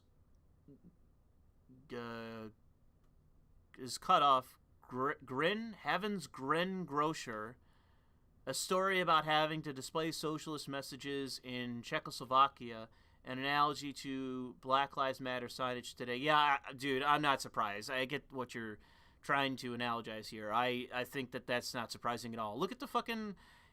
No, I mean, I'm sure this happened in Nazi Germany, too. People putting Hail Hitler and pro-Nazi shit in their storefronts as well, so they didn't get attacked by the brown shirts. Yeah. I wouldn't be surprised at all. That's completely analogous to what's going on today. But the problem is that are you going to draw that analogy? Are you going to say that Black Lives Matter is a terrorist group and have everyone, including your parents, saying that you're crazy? Because that's where we're at. Basinski says, peaceful protest tax. No Name says, the one time you stream with Sargon, I'm with my family and girlfriend. Fuck them. Fuck them. That's what I say. Yeah. Fucking where are your priorities, man? What you need to do is use this stream and just say that sit down. No, not sit down in the room, put it on loudspeaker, and let them hear it all. Well, and be like, listen, we're going to talk about all this. I'm saying use this. You don't have to stream us, so have them listen to us. I'm saying use this to manipulate your girlfriend to get pussy. That's what I'm saying. the truly noble destination. Yes. I have use this to brainwash your friends and family into believing us. Well, there's that, but I'm saying to hell with me and Sargon. Fuck us to the nth degree. Use this guilt and this manipulation to get that fucking puss, dude. Use it, and I mean that genuinely. All right. Oh well, at least I can listen to you guys later. Wish me luck in the army, y'all. Hopefully this nation stays together. Rereading Starship Troopers. It's predicting what's happening now. Well, fuck. I hope. Yep. I fucking hope. Oh no, it totally does. Heinlein was convinced that social sciences would destroy the Republic. Well, yes, I agree with through the incentives of the welfare state.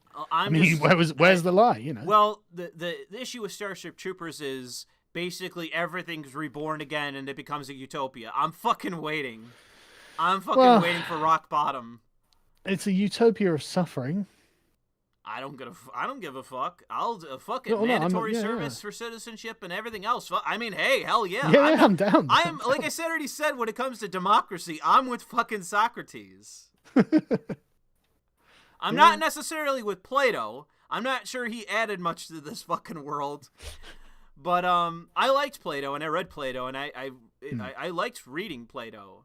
And I liked talking, especially when I was in college. I loved discussing, like, Platonic philosophy. But fuck, man, I don't know how much he actually added to this world. When you look at, like, Islam, when you look at Marxism... I don't think you can lay Islam at the feet of Plato. I don't know, man. I don't know. Seems... Well, how are you laying Islam at the feet of Plato? I'm just saying that the Islamists read some Plato, and they're like, you know what? This totalitarian shit, this sounds like it works. And let's incorporate that.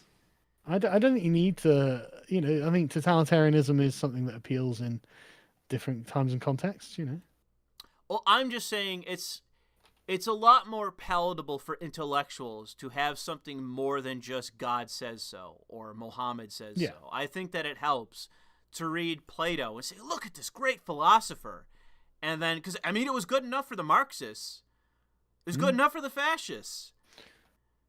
If you ask me, a lot of the totalitarian sentiment that has been created in this world comes from Plato. I don't know if I'd say it comes directly from him, but the idea of being able to plan out the perfect civilization is a cancer. Dude, that's exactly what I'm talking about. Utopian systems. I'm saying that, and again, like I say, I enjoy debating and talking about Platonic philosophy, but I think a lot of the totalitarian that exists, I think a lot of this is emanating and originating from Plato and his utopian delusions of the perfect world, the perfect civilization, with perfect governance. We're going to do it, ladies and gentlemen. And all these other philosopher kings at the top of society organizing stuff. Look. Fuck. That sounds awful. You don't see that in Islam. You don't see that in Marxism. Well, that's kind of where we are to now, to be honest. I think that I guess whatever it's called, the kleptocracy or whatever. We're basically Han China. That's what we are. We're Han China. The bureaucracy runs everything, and we have like a puppet emperor. Like that's the state of the United States. People talk about corporations, and yes, it's true, but it seems like the corporations are just playing the game, and the true powers that be is the permanent state. Yeah. Like and I think that under Obama, people say Obama's a socialist, Obama's guilty of everything. No, I think the worst aspect of Obama was the worsening of the permanent state. The politicalization of the permanent state to where, again, how in the world is the Defense Department, of all departments, universally pushing all this left-wing bullshit? How the fuck is this possible? It shouldn't be. Shouldn't the DOD be a bunch of fucking alpha male, all this other shit, old boys club? Why are the old boys club pushing all this soy boy bullshit? That's a really good question. I mean, why aren't they like, Chad generals, I'm telling you, it's the infiltration of the state, and it is just the permanent state. That the culture, under Obama, the nature of the permanent state went from neocon to progressive. And that has been the change within the state. The permanent state has existed for an unbelievable long time in the United States. But that is a side. I would say all the way back, you could see clear signs of this in the Civil War of the permanent state, that it existed even then. Right, okay. And I don't know that much about it. In any case, that is the real problem in the United States is ultimately the analogy is you go to take out some government branch, you're getting your head shot off. Yeah. Or you get rendered politically unsalvageable. So there's people's jobs on the line, though. Well, that's what it all is. It's all about money. It's all about careerism. Yeah. Let me refresh this to see what we got more than just no name. I think we got more. Oh, yes, we do. Holy shit. Okay. Scorpio says, you and Sargon both want to do a great deal of talking about what should happen with the prisons for a pair of guys who've never done time. Yeah, I'm not a criminal piece of filth. Yeah, doesn't that make us experts on what not to do to go into prison? Yeah, I know how to be functional enough to not be a piece of shit in a drag. What was it that kept me out of prison? Well, the fear of this, the discipline of that, Well, I would say, obviously, both of us would credit our fathers as just the go-to thing.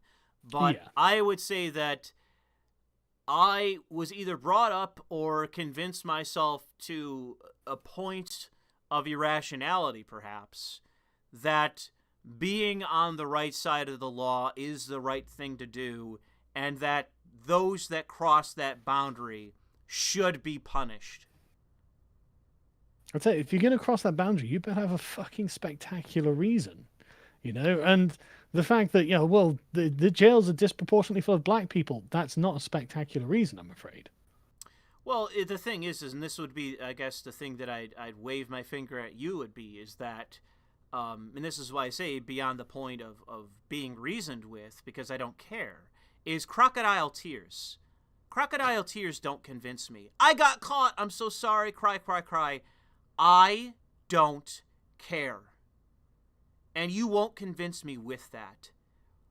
All I want to hear is, I know what I did was wrong, and I'm going to reform myself. That is what I'm going to spend my time in this system doing.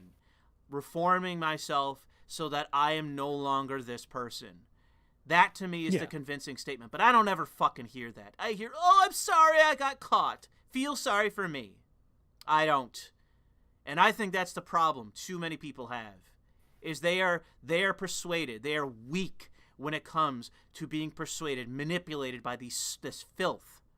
They are persuaded by crocodile tears once in court and caught.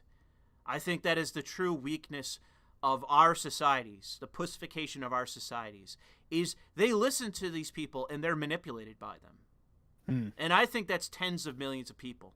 Tens of millions of people see these people cry and weep in court and they go, oh, it's so bad. It's so wrong. It's too bad. Oh, they're sorry. So let them out. What's fucking wrong? Tim Pool, open the prisons. Open the prisons.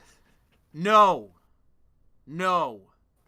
Pastor Louis has spoken. No. Well, it's either the law matters or it doesn't. Either the law matters. Oh, he was only dealing a little bit of weed. He was dealing only a little bit of crack cocaine. Open the prisons. Open the prisons. They knew what they were doing was illegal. They should serve their fucking sentence. Oh, well, we elected these politicians who passed these harsh laws. No, we disagree. The courts determined their guilt. The juries determined their guilt. You brought these politicians into power. The law matters or it doesn't. And this is the thing. I hate this so much of, low-level drug possession, low-level drug dealing. I wasn't alive to put these people into power, but I say the sentences should stand. The law matters, the courts matter, or they don't. If they're innocent, if there was manipulation of evidence, if they actually were innocent, then yes, let them go because the courts failed them and the justice system failed them. And the people who did this, who manipulated the data, they should be sent into prison instead. But the issue is, are they guilty and were they sentenced? If those two things are true, it should stand. And I don't give a fuck if they got a family or if they're sorry or any other shit. Because like I say, and this is, at least the fucking Asians understand this. The law matters or it doesn't. And once you start getting willy fucking nilly about letting people out of prison, not only have you abandoned the practice of law and order, because then the law doesn't fucking matter. It's just on a whim, whatever the day is, then you determine what the fuck it is. And that is no legal system. Then we've abandoned law and order. We've abandoned our protections. And, I hate to do this, man, but I'm going to have to go. Okay. It's coming on 11 o'clock. All right. Well, thank you for stopping by. I could listen to the sermon all day, though, I promise. Well, thank you for stopping by. I appreciate it. Anytime. I'm glad for the conversation. Yeah, me too. I had a good time. Let me know when you want to do this again, and we'll do this again, and we'll see how much more radical you've become. I don't think I have really changed that much. I just think that I'm preaching a sense of morality that has been abandoned in this fucking world. That's what I feel. Yes. I think that everyone, including you to a certain degree, even though I think you know that I'm right in many ways, that we've become wishy-washy about too much. Yep. And we need to stand firm as it relates to these issues, and I'm going to drag you along the way. I mean, basically, we're on the same page as Tucker Carlsonism, so that's good. Well, do you think he's on board with all this bullshit? Open the prisons. Do you think he's on board with that? No, Tucker Carlson's never going to do that. And I think that he comes from a legalistic disposition where he understands what the point of the law is. Oh yeah, yeah. And that he's never going to be like an open the prisons guy. You never undermine it. Even if look at this poor black man. I've been in here 20 years. I have a family. And everyone's like, oh my God, open the prisons. Open the prisons. Just like George Floyd, he's been reformed. He's been reformed.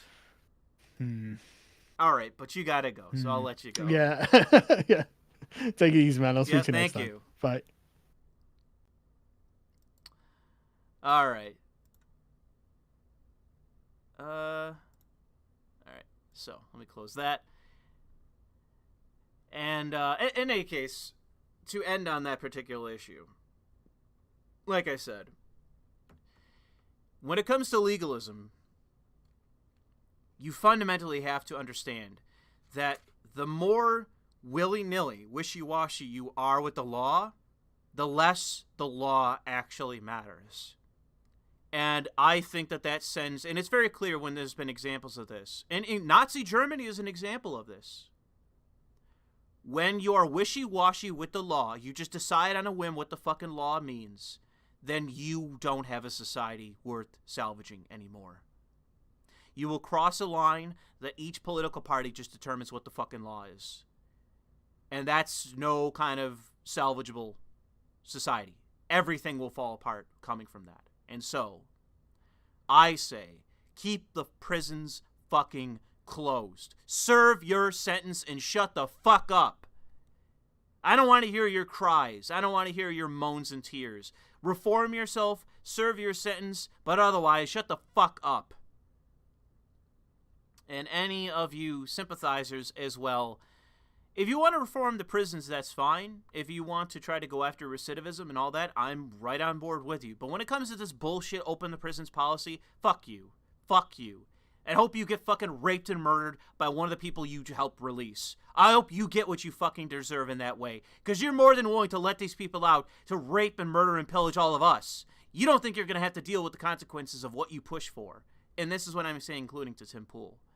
I say, let's put these people in your homes and see what the fuck happens. Let's do a little fucking experimentation. Let's put these reformed people, these innocent dindus, in your fucking home, and let's see what happens.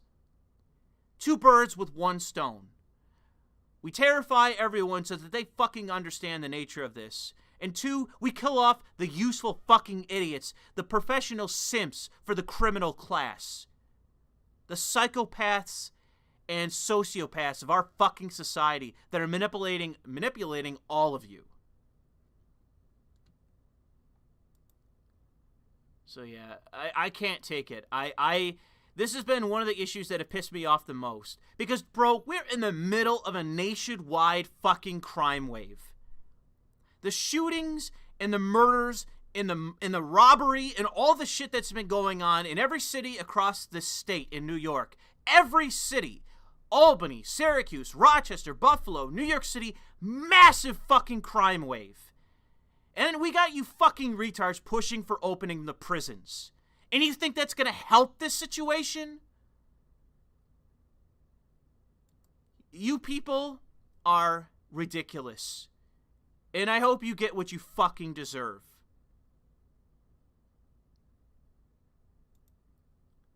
Because, again, you're putting people's lives at risk. That's why this angers me so much. You are just totally fine with more people being hurt. More people being murdered, shot, robbed, raped. You're fine with it. You don't care. You don't care about the innocents. You don't care about the normal people that are just trying to live their lives. The innocents in society. The normal people. The good citizen. You don't give a shit about them. I do. You don't. That is fundamentally the fucking difference. And I swear to God, I don't care if we go back to normal and we can do some real life events. I will debate you on this topic face to fucking face. I don't care who you are. I don't care what you have to say. I went to prison too, blah, blah, blah. I don't care. I'll debate you on this to your fucking face because I know I'm right about this. The problem is so many of you that feel opposite to me, you haven't dealt with these fucking people. I spent 4 years in the streets dealing with these fucking pieces of shit. And I will never back down from this position. Criminal lives don't matter. The lives of innocents do. Anyways, let's get back to the super chats. Oh shit, I got lost. Bazinski says, I'm opening a back alley circumcision, clitorectomy, and Control-Z abortion clinic. Let the people know. What? What, Bazinski? What? I was blackpilled on immigration, but it looks like Trump quietly lowered it by a large amount. I don't know about that. Nice of you to say, Patrick, but I don't know about that one. As far as I'm aware, it's still over $1 million a year. You'll have to show me some solid fucking evidence contrary to that. That legally, it's still well over $1 million a year. Sargon, not all Spanish speakers in America are Catholics. Protestantism is growing fast in Latin America, and I am Hispanic, was raised Protestant. Louis is right that the Catholics are impotent. I credit Protestantism for helping assimilates familial? Assimilatory familial? I'm sorry, I don't follow you at the end there, Wooster. But, yeah, I'm not aware of every Spanish person being a Catholic. I'm not aware of that. I know that it's traditional, it's a stereotype, and I'm aware of plenty of Spanish speakers that are Catholic, but I'm not aware of them all being Catholic. Dr. Sarcasm says, why do you think that Detroit Become Toaster relentlessly posits the idea that machines can gain true sentience agency despite the fact that any such capability would need to be programmed, thus merely being simulated? I mean, dude, you're going above that of even I have. Like, David Cage is not that smart to even consider that. You are correct, but you're going slightly above what you should be to acknowledge the fantasy of the game. So you are right, but yes, that is the obvious question when it comes to the game. Dr. Sarcasm also asks, change my mind that Ebonics, AAVE, which I forget what that's called, is linguistic soft bigotry of low expectations. Yes, you're not wrong. It's subversion. I would say it goes beyond that, Dr. Sarcasm. I would say that's a charitable interpretation of like the white affluent liberal saying like, oh, this is real. This isn't you speaking broken English. This is real. This is something else. Ebonics is something else. I see where you're coming from. I say it's subversion. It's more, it comes from academia, so come on. What are the odds? It's just innocent. Louis the Wooster says, you are forgetting why the immigrant population rose so much. We had porous borders since the nation's founding, but only had in post-war U.S. did Latin American immigration skyrocket. This was due to boomers not wanting to do the dirty work and GDP incentives. I think there's a lot at play when it comes to post-60s immigration. I think there's a lot in play. I've said this numerous times, including to my own parents, that the 21st century is going to be the century where hopefully eventually we deal with all the mistakes that happened in the 20th century. Because when it comes to the 20th century for America, it was nothing but a cavalcade of fucking disastrous choices. Not every decision that was made was dumb, because eventually it led us to become the hegemon of the world. So obviously, not every decision made in the 20th century was a stupid decision. But it was a cavalcade, nonetheless, of poor choices. And immigration is one of the elephants in the room, one of the most, like, top 10 issues, probably top 5, that eventually we're going to have to contend with. And, like, if we don't, we're going to straight up see, like, race-based terrorism. We've already had it. We're going to see way more race-based terrorism and counter, like, alt-right terrorism, like Christchurch terrorism. We're going to see both of those in far increasing numbers if we don't take care of it soon enough. I think that that's inevitability if we don't radically change our immigration policy. We're going to have that. You're going to have anti-white terrorism by... Right now it's black nationalist terrorism, but eventually we're going to get to Hispanic terrorism too. And because the black template is going to be pawned off on the Hispanics. The academia and the powers that be, they'll go after Hispanics next. And they'll fall into it too. They'll fall into it too, just like the blacks did. So we'll have that. And then you're going to have the alt-right radicalized people that go basically, the country's gone, fuck it all. I'm just going into this, what did he go into?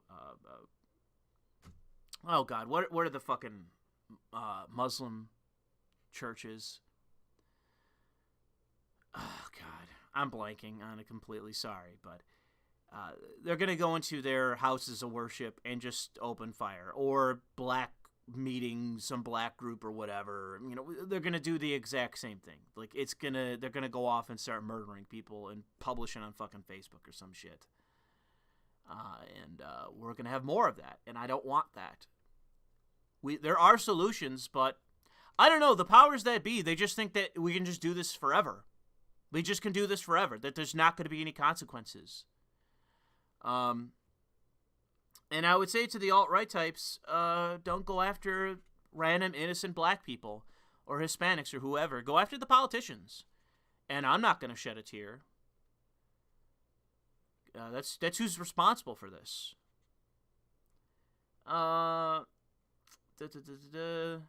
Wooster says, Louis, if you want to know why immigration skyrocketed after World War II, Google Broncaro program. The United States government was involved in incentivizing cheap labor from overseas to compensate the lack of workers.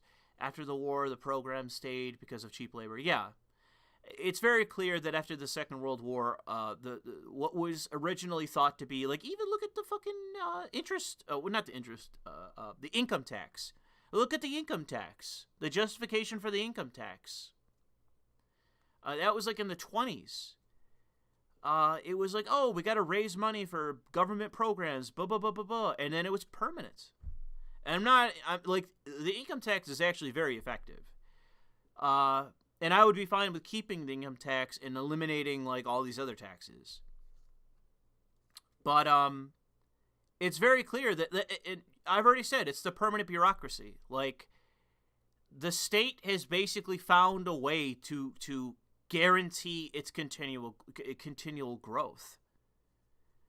And whoever takes that on, man, it's going to be dangerous. And not just difficult, but actively dangerous.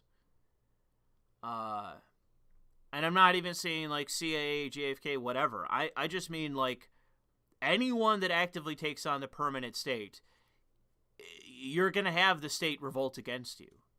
Because they work in unison. They actively work in unison. There is an active conspiracy there. And it's careerism. They want to keep their jobs. They want to keep the money flowing. That's what it is. HKer says, pray to God Biden put Bill Clinton's wife up as a VP.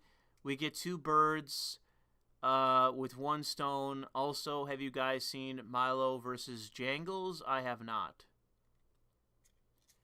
Baczynski says, any possibility of Hillary Rodham Clinton passes away, the leftovers of the dynasty will be Arkancided for revenge, like a goddamn Targaryen. Arkansas wedding? Nah, I don't think so. It's just, it becomes, you fade away. And the apparatchiks turn their back on you. The functionaries turn their back on you. And you know you're done. You'll have a friend tell you, listen, the powers that be have turned their backs on you. Just throw in the towel. You're done. Because that's what happens. It happened to John Edwards. It happened to Elliot Spitzer. It's happened to a bunch of people. You eventually become politically unsalvageable. And you'll be told the party, the machinery, the apparatchiks, everyone is turning their back on you. So just give up. And they will. They'll just do something else. Brazer says, Louis tells Sargon that communism technically started in England in the 1760s during the first industrial revolution with machine breakers. This was the agrarian elements of communism that eventually married to the factory workers by Lenin. I mean, I guess it's pretty spotty in terms of where you want to credit the start of communism. I would say that if you, I would say that if you took, like, what we have in the United States is basically through French collectivism. Like, it's Marxism through the lens of French collectivism. That's what we got in the United States. Like, that's postmodernism. It's Marxism through the lens of French collectivism. And that's what we have now. So I don't know, like, I don't even know if it really matters, ultimately. I don't know if that it's really what we're dealing with nowadays. Because communism would be pursuing the ultimate utopia, workers unite. And now we're dealing with intersectionality and deconstruction of the Western world. Is that really what communism was then? And the question is, where did that change happen? It's Revive Empire says it's really fucked how quick the followers of FDR and Woodrow Wilson turned on Britain after both wars. America directly accelerated the decline of the British Empire. Liberal continentalism in Canada ruined the country. I can't really speak to that too much other than to say that the thought after a certain point, and I'm sure somebody more knowledgeable in American history than myself could point this out, at some point in American history, the elite basically got the idea in their head of, and this is prior to Manifest Destiny, they got it in their head that America could be the next true power in the world, and they pursued that with reckless abandon. And it occurred. It happened. So the issue is that undermining the power that existed at the time, is part of that. And while I would say it was a mistake, because I think that the British Empire did quite a bit, and we could have co-opted them, ultimately. Like, if the Empire still existed, we could use them as the hegemon. And I think it could be a marriage made in heaven in many ways. But the problem is that, as far as I could tell, America pursued the end of, to a certain degree, the end of the British Empire. And it's because we didn't want the competition. We wanted to be the next true power in the world. And I'm sure somebody can pinpoint when that was in American history. But it's very clear that at a certain point, the elites in our country they realized we're going to be the next power in the world, and it's just a matter of how we get there. And it happened. Ultimately, their goal, and dude, this took place over fucking well over 100 years. Well over 100 years. Who knows? I mean, I had to go back, like, fucking 150 years? Is that how long you'd have to go to find basically where this metastasized, this idea of American power in the world? And they pursued it. And it eventually occurred.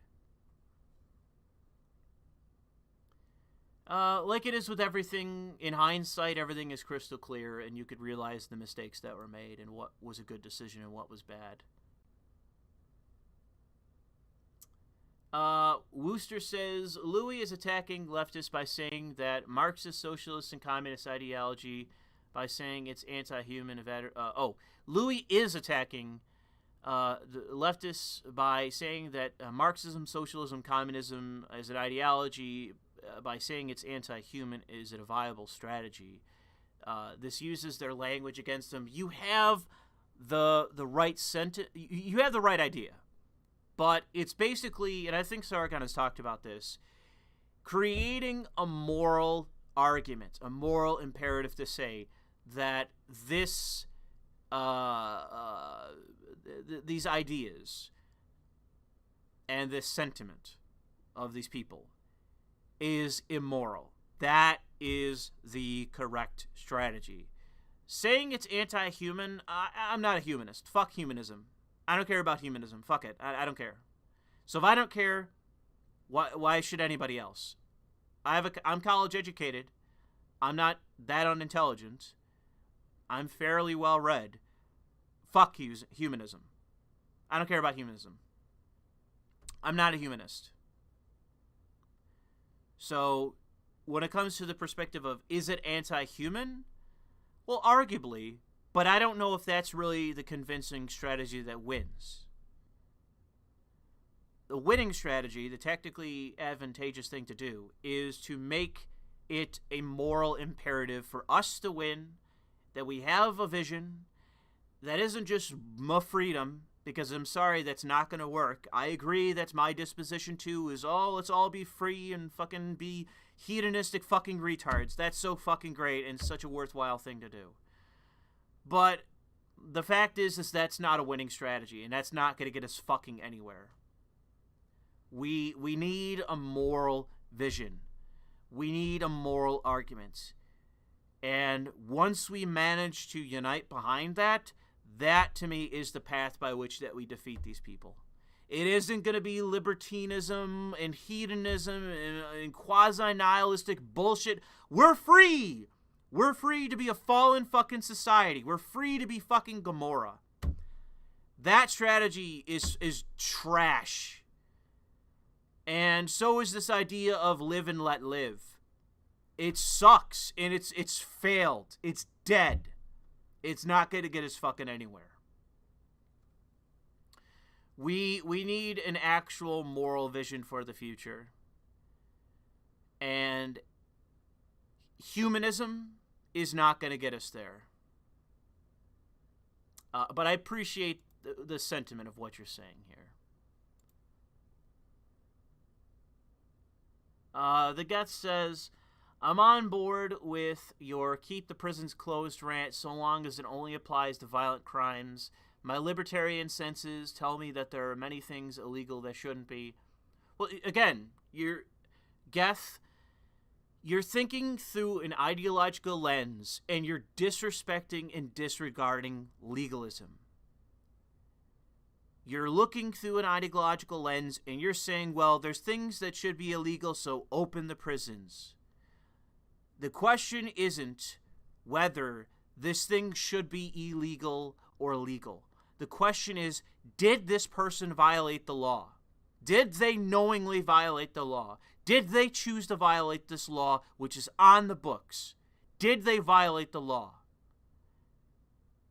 The answer is yes. If it isn't yes, if they're innocent, let them go. But if they did violate that law, the imperative is they must serve their sentence. If you change the law, so be it. But the fact is, the law matters. The courts only matter. The system of legality only matters when it is upheld ruthlessly, coldly. If we get all willy-fucking-nilly, then what's the difference between us and the Nazis? We'll just decide today what the fucking law is. Today, this is the interpretation of the law. Tomorrow, that's the interpretation of the law. We're no different. We're on the same moral level as the fucking Nazis. Because that's what they did. That's what they did. They just decided, what the fuck ever. We just decide what the fucking law is. This is the law. That's the law. This apparatchik decides what the law is. Whatever. Put him away. Let him free. We just decide on a whim what the fucking law is. And that's a society that's not worth salvaging. And you could say that I'm being hyperbolic, but I'm absolutely not. I'm illustrating to you the fact that you can't do this with the legal system. The legal system must be detached. It must be cold. It must be just what is written. as if it is the gospel. It can be updated. It can be changed. It can be changed. But in terms of once the gavel is pounded, once a determination is set, once someone who is guilty of a crime is found guilty, where a judgment is passed, unless they are innocent, unless new evidence surfaces or whatever, unless they can be shown to be innocent, then the ruling must stand. We cannot just decide on a day that we're going to retroactively disregard the sentencing of juries and courts based on us changing the fucking laws willy-nilly. We cannot do that. It will destroy our fucking legal system. And it will make everyone see the legal system as nothing more than the difference of a political election. The next party in power, they decide what the fucking law is. They decide guilt or innocence. It's extremely dangerous. And it will be one of the things that, and you either understand this or you don't, it will destabilize our society even further. You want the legal system to be cold, detached, legalistic specifically, that is their worldview. That's how they operate. And that if you change the law, you change the law, but you don't arbitrarily change and undermine the sentencing of judges and juries. You cannot go down that route. So yeah, I'm fully on board. So to those of you in the chat, you want to legalize prostitution? You want to legalize marijuana, smoke weed, and fuck hookers? Whatever, do it. Pass those laws. But fundamentally, do not exonerate those convicted. Do not set aside the rulings of judges and juries. Don't undermine our legal system. Don't do it. Because you will cross the thresholds to where you will put the legal system in the fucking pocket of party politics to an even worse degree than it already is. Like, here's an example. Do you think the prosecution of the Proud Boys in New York City was fair? Do you think that was the proper implementation of the legal system? And I'm telling you in the chat right fucking now, 600 something people listening to this, do you think the prosecution of the Proud Boys in New York City was fucking fair? Do you think that was the actual real implementation of the law? Do you think that was a true legalistic perspective? Or do you think that was fucking politics? And if you think it was fucking politics, do you think if you just start letting people out of the prison system who are convicted, do you think that's going to make it better? If you just start deciding that politicos and politics just determines guilt or innocence, you think that's going to make the system fucking better? The legal system must be beyond that of party politics, partisan issues, and spur-of-the-moment fucking decisions of, oh, now all of a sudden we're going to make these drugs legal. All of a sudden we got to make prostitution legal. All of a sudden we got to make gambling totally legal. I'm not unsympathetic to libertarian causes and making things more legal. Like, I think casinos should be fully illegal. I think smoking in places should be legal. I think fucking prostitution even should be legal. I don't care. And it hurts criminals and organizations and all that shit. But the fact remains that you never, under any circumstances, undermine that of the legal system itself, the judiciary. You don't ever undermine their position. Because again, this is the invasion of the legislature into a place where it doesn't belong. The police, the judges, the courts, the legal system should only be about the laws that exist on the books then. You never invade them and override and undermine the systems themselves. Never.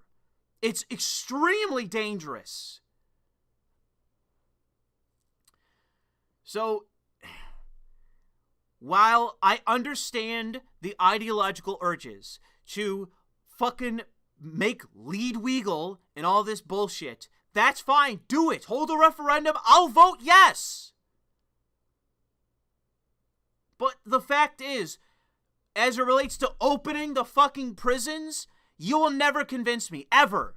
Never. You will never convince me to open the fucking prisons. And you're insane. And that, to me, that's the problem with the libertarians. I'm sorry. Ideologically, you're right about a lot, but the problem is, you don't care about the innocents. You claim, oh, those going to prison, blah, blah, blah. You don't care about the innocents that are going to be directly harmed if you unload the degenerates from these fucking warehouses. You open the warehouses, you open the floodgates, and all the degenerate masses, the deviant masses pour onto the streets. You don't think there's going to be innocents injured from that? But no, my ideology matters more than all these innocents that are going to be harmed. You're ass backwards when it comes to the way you look at this. I mean it.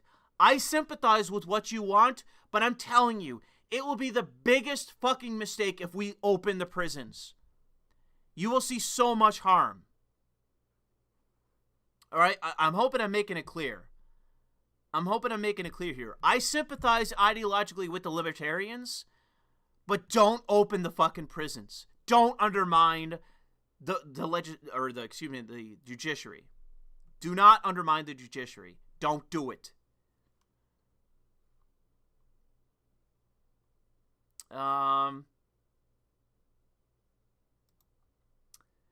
So yeah, thank you to the Geth for at least keeping it on topic. Josiah says, one thing I always disagreed with Styx is that he was pushing jury nullification for laws he disagreed with, namely drug charges and gun control laws. Yeah, see, that's what I mean. The problem with the courts is it's a process. You want it to be as cold and bureaucratic, and I mean this in the true sense of bureaucracy, of a process. It's empty suits, total apparatchiks, just, let me stamp this, shuffle papers here, pass papers there. You want the court system to be as cold, passionless, unbiased, just as clean as you can possibly make it. And I know it's never going to be perfectly clean, perfectly depoliticized and that. I'm not a utopian, but I'm saying it's extremely dangerous. Because this is what, look at the Proud Boys. Bro, you had these communists come at them. They actively got attacked by some communists, and they fought them, and they won a fight. They were attacked. And they've gone to prison for like 10 years, like 5 years, 10 years, some shit, because the judiciary is corrupt in New York City. It's compromised. It's political. The communists can attack people, and if you fight back and you're right wing, you go to prison for like 5 to 10 fucking years.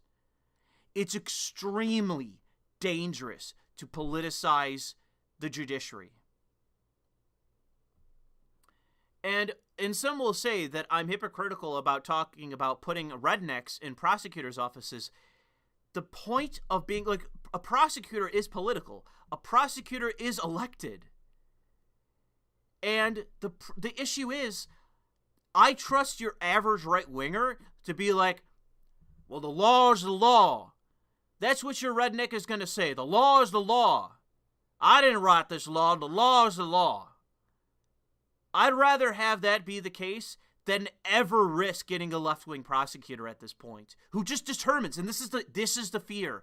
The left-wing prosecutor, they determine what's enforced. They decide what's enforced.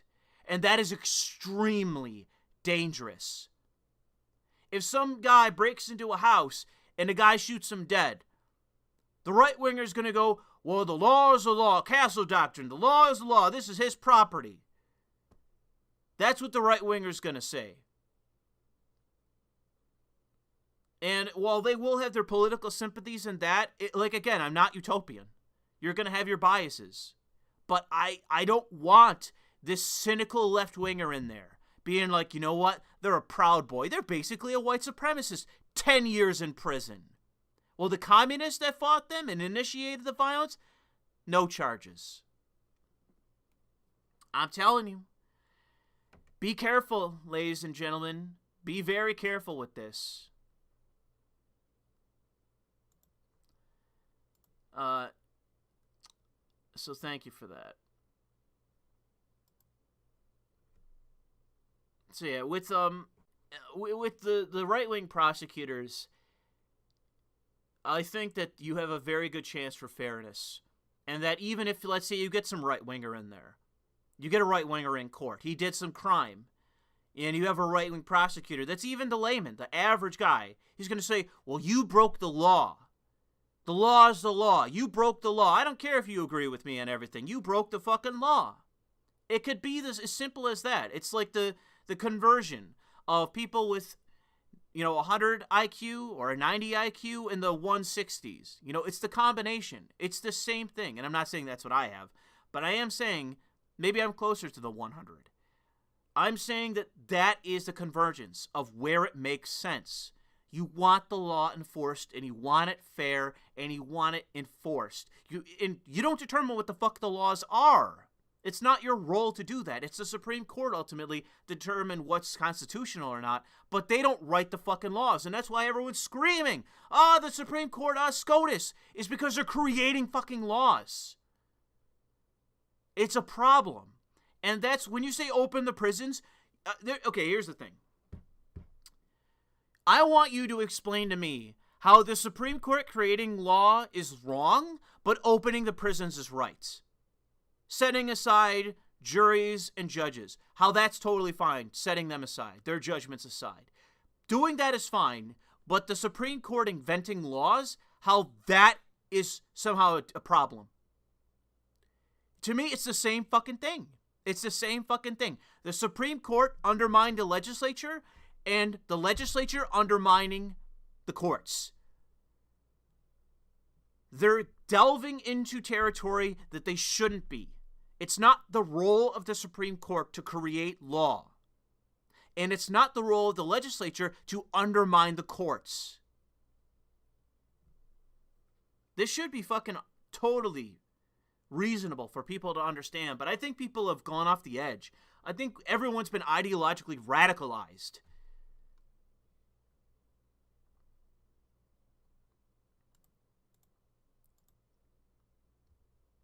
Okay, so that was the last super chat. So thank you for all the super chats. I appreciate the support. So let's wind things down, because I'm gonna probably eat something and go for a jog. I'm gonna become a jogger myself. Who are you asking if I would lock up my own family? Yes. I have members of my family that have broken the law. And I have family members that have gone to jail, not necessarily prison, but for jail. In particular, one person on my mother's side who's had several DWIs. They've gone to jail before. You don't think that I would convict them? And I still, even though this person has their deep faults, like, I still love them. But the fact is that the law is the law. And I don't give a shit who it is. I don't care who it is. If you're guilty, I don't give a fuck if you are my own mother. If you're out there, like, let's say my mother fucking robs somebody, or hurts somebody, attacks somebody, and does so with no justification, does something violent, or ridiculous, or reckless, dangerous, whatever, and breaks the law, and I'm sitting on that jury, I wouldn't be, because, they'd find it a conflict of interest and not put me on, but I don't care. There's fairness, you can be reasonable about it. A minor infraction doesn't get you the chair. But the fact is that the law matters more than your family member. The law matters more. Even if you love them, you should understand that the law is more important. The person that they harmed, they matter more because they are the ones that have been faulted, or defrauded, or victimized, whatever way you want to put it. They've been harmed in a certain way, and the upholding of the law and of decent society and of justice, if you want to believe in that concept, that matters more than your familial connections, your genetic ties. And I can't imagine that a lot of you disagree with that. I can't imagine that a lot of you disagree. That, let's say, your uncle or your aunt or your cousin, they broke the law. They did something stupid. They drunk drove. They attacked somebody for no really good reason. They just decided to walk up and beat somebody in the head with something, or rob somebody of their personal possession, carjack them or some shit. How many of you would say, nah, fuck the person they robbed. Fuck the person they wronged. They're my family, and that matters more than justice being served and them getting what they deserve according to our laws and according to what our society has as standards for normal behavior rather than deviant behavior. I think that a lot of you, when pushed, would say, you know what? It's right. The law's right. And in order for this to be rectified, in order for justice, so to say, to be rectified and to be, because it's about fairness too. Justice is truly about fairness, about living in a decent society. Deviant behavior can never be accepted. And so I think a lot of you, when pushed, would say, nope, I'm sorry, I love you, I'm going to hug you and cry and welcome you back once you serve your sentence and get out, and try to help you once you get out. But the fact is, the law matters more. I should do a political stream with Razorfist? Fuck yeah. Razorfist doesn't have the faintest fucking idea who the hell I am. But I'd love to talk to Razorfist. That would be one hell of a conversation. Who sent that? Brazer. Sure, if you know Razorfist, shit, I think that'd be an awesome fucking conversation. Victimless crimes, like I said, it's victimless crimes, I think, is the ideological purity spiral. It's, well, rather than do the hard work of getting rid of the law, we're just going to politicize the courts. And, well, here's the thing. Do you think SCOTUS creating laws is wrong? You say, yes, it's wrong. It shouldn't be. That should be the legislature doing that. They shouldn't be determining laws. It should just be whether it's constitutional or not, and that should be it. They shouldn't be creating precedents to the degree that it's creating law. Well, why should the legislature be able to just fuck over the courts? Or why should the courts just be deciding, willy-nilly, whatever today, victimless crimes, so just let him go, whatever? No. Pass the fucking law. Change the fucking law. Don't fuck up the court system. Don't don't subvert the court system just because you disagree with the law. Change the goddamn law. That's all you need to do. So, yeah, victimless crimes don't persuade me. There are plenty of things that I think should be legal, but the fact is that I, under no circumstance, would just say, well, you know what, fuck the law, fuck the court system, fuck legalism, just do whatever the goddamn you want, and let's not do the hard work to pass the law.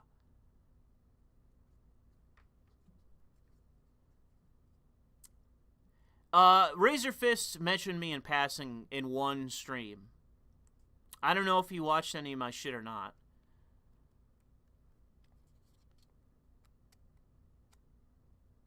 Brzezinski says cops in Brazil are tired of arresting dregs that have to more than 10 felonies on the rap sheet because the humanitarian mafias courts keep bailing them out because prisons are inhumane. Oh, Jesus. Brzezinski, Brazil is such a bizarre thing. Like, Latin America, I don't understand you. Or, I guess South America. Whatever Latin America. I guess that's more Central America, maybe. But South America and Central America, I don't get you. Bleeding heart liberals everywhere. Bleeding heart leftists, I should say, not liberals. Definitely. But bleeding heart leftists all over the place. And it's like, yeah, your societies are extremely violent. It's paradoxical to me.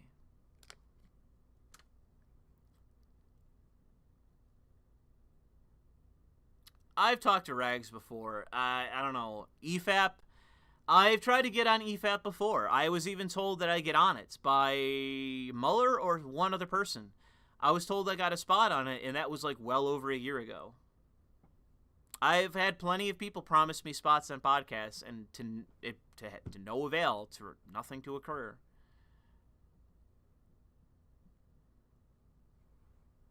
So there's not much I can do there, unfortunately. Just I've tried to set up plenty of things, and they just go nowhere.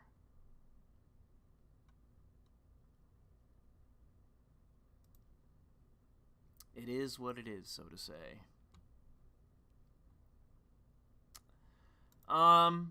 So anything else before we wrap this up?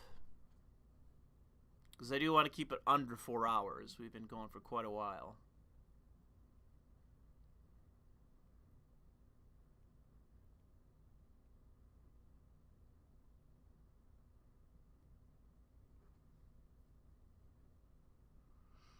The problem is that the educated class keep importing crazy shit concocted by your commies, and these people are the ones there. The poor folk are let them rot. Well, I'm not surprised that your random Brazilian is harsh as fuck when it comes to criminality.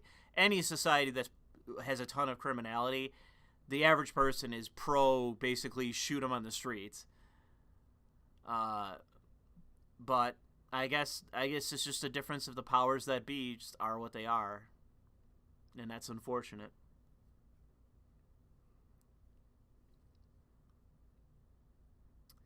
Have I considered becoming a cop? Yes, but the problem is that I need to go back to college in order for that to happen.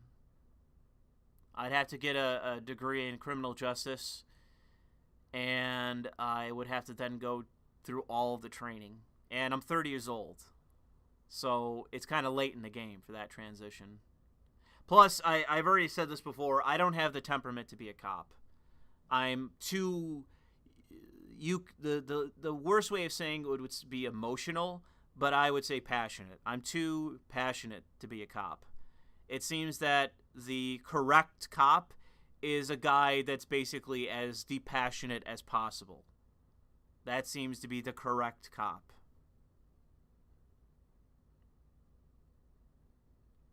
Because I imagine if, like, I can only imagine the amount of problems I would have with my temperament, with having a ton of adrenaline pumping, and getting someone in custody, what I would be saying to them, heat of the moment kind of shit. Like, I spoke to a cop who, because of his body cam, he called some perp that he had arrested. This was back when I was a PI, and I was I shouldn't say where I was, but I was nearby. And I talked to a cop who I knew from my younger years, and he got in trouble. He got some kind of reprimand because he insulted a fucking perpetrator. He went to some kind of domestic dispute. He arrested the boyfriend. He said some shit to the boyfriend, and he got reprimanded for it. He got like a formal reprimand for a comment. Not that he beat the shit out of the guy or shot him in the back or any shit like that. He said something to the guy. It got on body cam. He was formally reprimanded for it. So the problem with being a cop is that there's no effing way, me being me, that I'm going to be able to survive, oh, Louis, you said something mean to a perpetrator. Oh, man, we got to smack you on the wrist and potentially jeopardize your job. I don't know, man. Now is not a great time to become a cop. I've talked to a bunch of cops, and I pretty much say that they'd all universally agree that right now is not a good time to be a cop.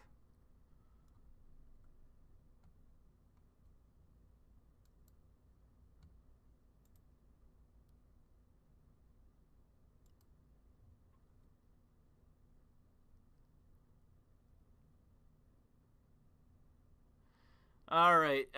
I'm surprised I'm not getting any comments about Cyberpunk, because I am prepared to do that video. I just have yet to pull the trigger.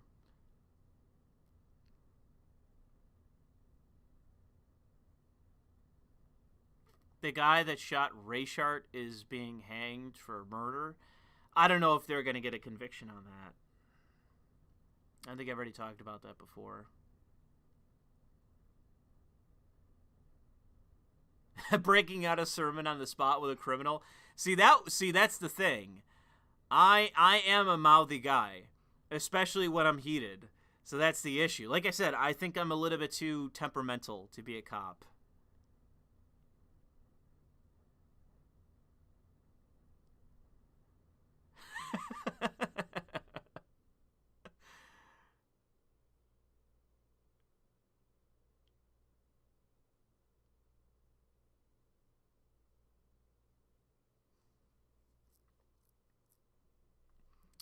All right. It looks like we've reached the amount that we have. I brought it up for a reason. I got another commentary, as I mentioned several times while talking to Sargon, that I'm working on. It's just about done. I got 2 videos that are just about done that I should finish up, but I haven't recorded it. But I have thought about enough of Cyberpunk where I have pretty much reached the point where I want to say, I know what I want to say about it. And Copcast. I'm surprised with all this conversation that no one's brought up Copcast, really. I have to double check when my community guidelines violation for the trailer expires, but that's when I'm going to do it. I'm waiting for the community guidelines to expire, and that's a couple days away. So, Copcast 2 is coming soon, but I have to wait for that community guidelines violation to expire.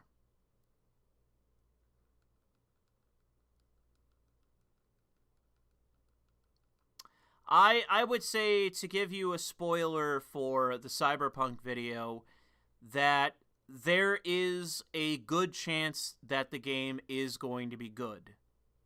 So I wouldn't go as far as saying pre-order the game now, but I would say we're going to be fine when it comes to Cyberpunk. That there's a strong chance that it's going to be a good game. Is there still a chance that they could fuck it up royally? Absolutely, but I think it's going to be from a narrative standpoint rather than a gameplay. Gameplay seems to be fleshed out enough that we can see that it looks good. And I think that there's a decent amount of misinformation going around, and I have on my checklist here on my legal pad some clarifications about that, about misinformation. So I think the game's going to be fine. The question is going to be basically what happens after the game for the company. The company itself, maybe, if they're lucky, they got one more game. One more game that they can put out that is going to be fine. But it's clear that the subversion is happening in the company, and I don't think there's anyone in the studio that can stand up to it. It's not going to be like the Red Bull situation where they just fire these SJWs. It's going to be the SJWs taking over.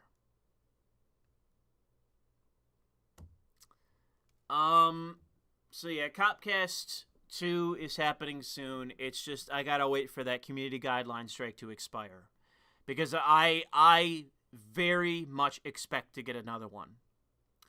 I only hope that we're able to get to the stream before it's taken down. But I do expect it to be either flagged by an individual watching it or by an algorithm. I expect it to be taken down. And I expect another strike. But I don't want to stack them. I don't want to do that. I came to that conclusion probably like a few months ago.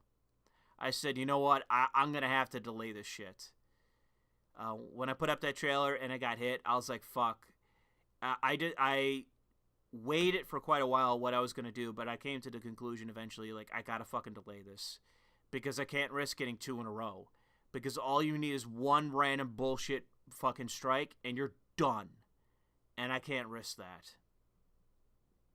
So I just delayed it. It's gonna happen. And boy oh boy, do I got some wild fucking videos. I think this one's gonna definitely top the first. I got wild fucking videos. And I've depending on what happens, like let's say best case scenario, I don't get a strike. I have enough for another one. Like I already have enough for a Copcast 3. But it's going to be, there's a lot of things to be determined based on what happens.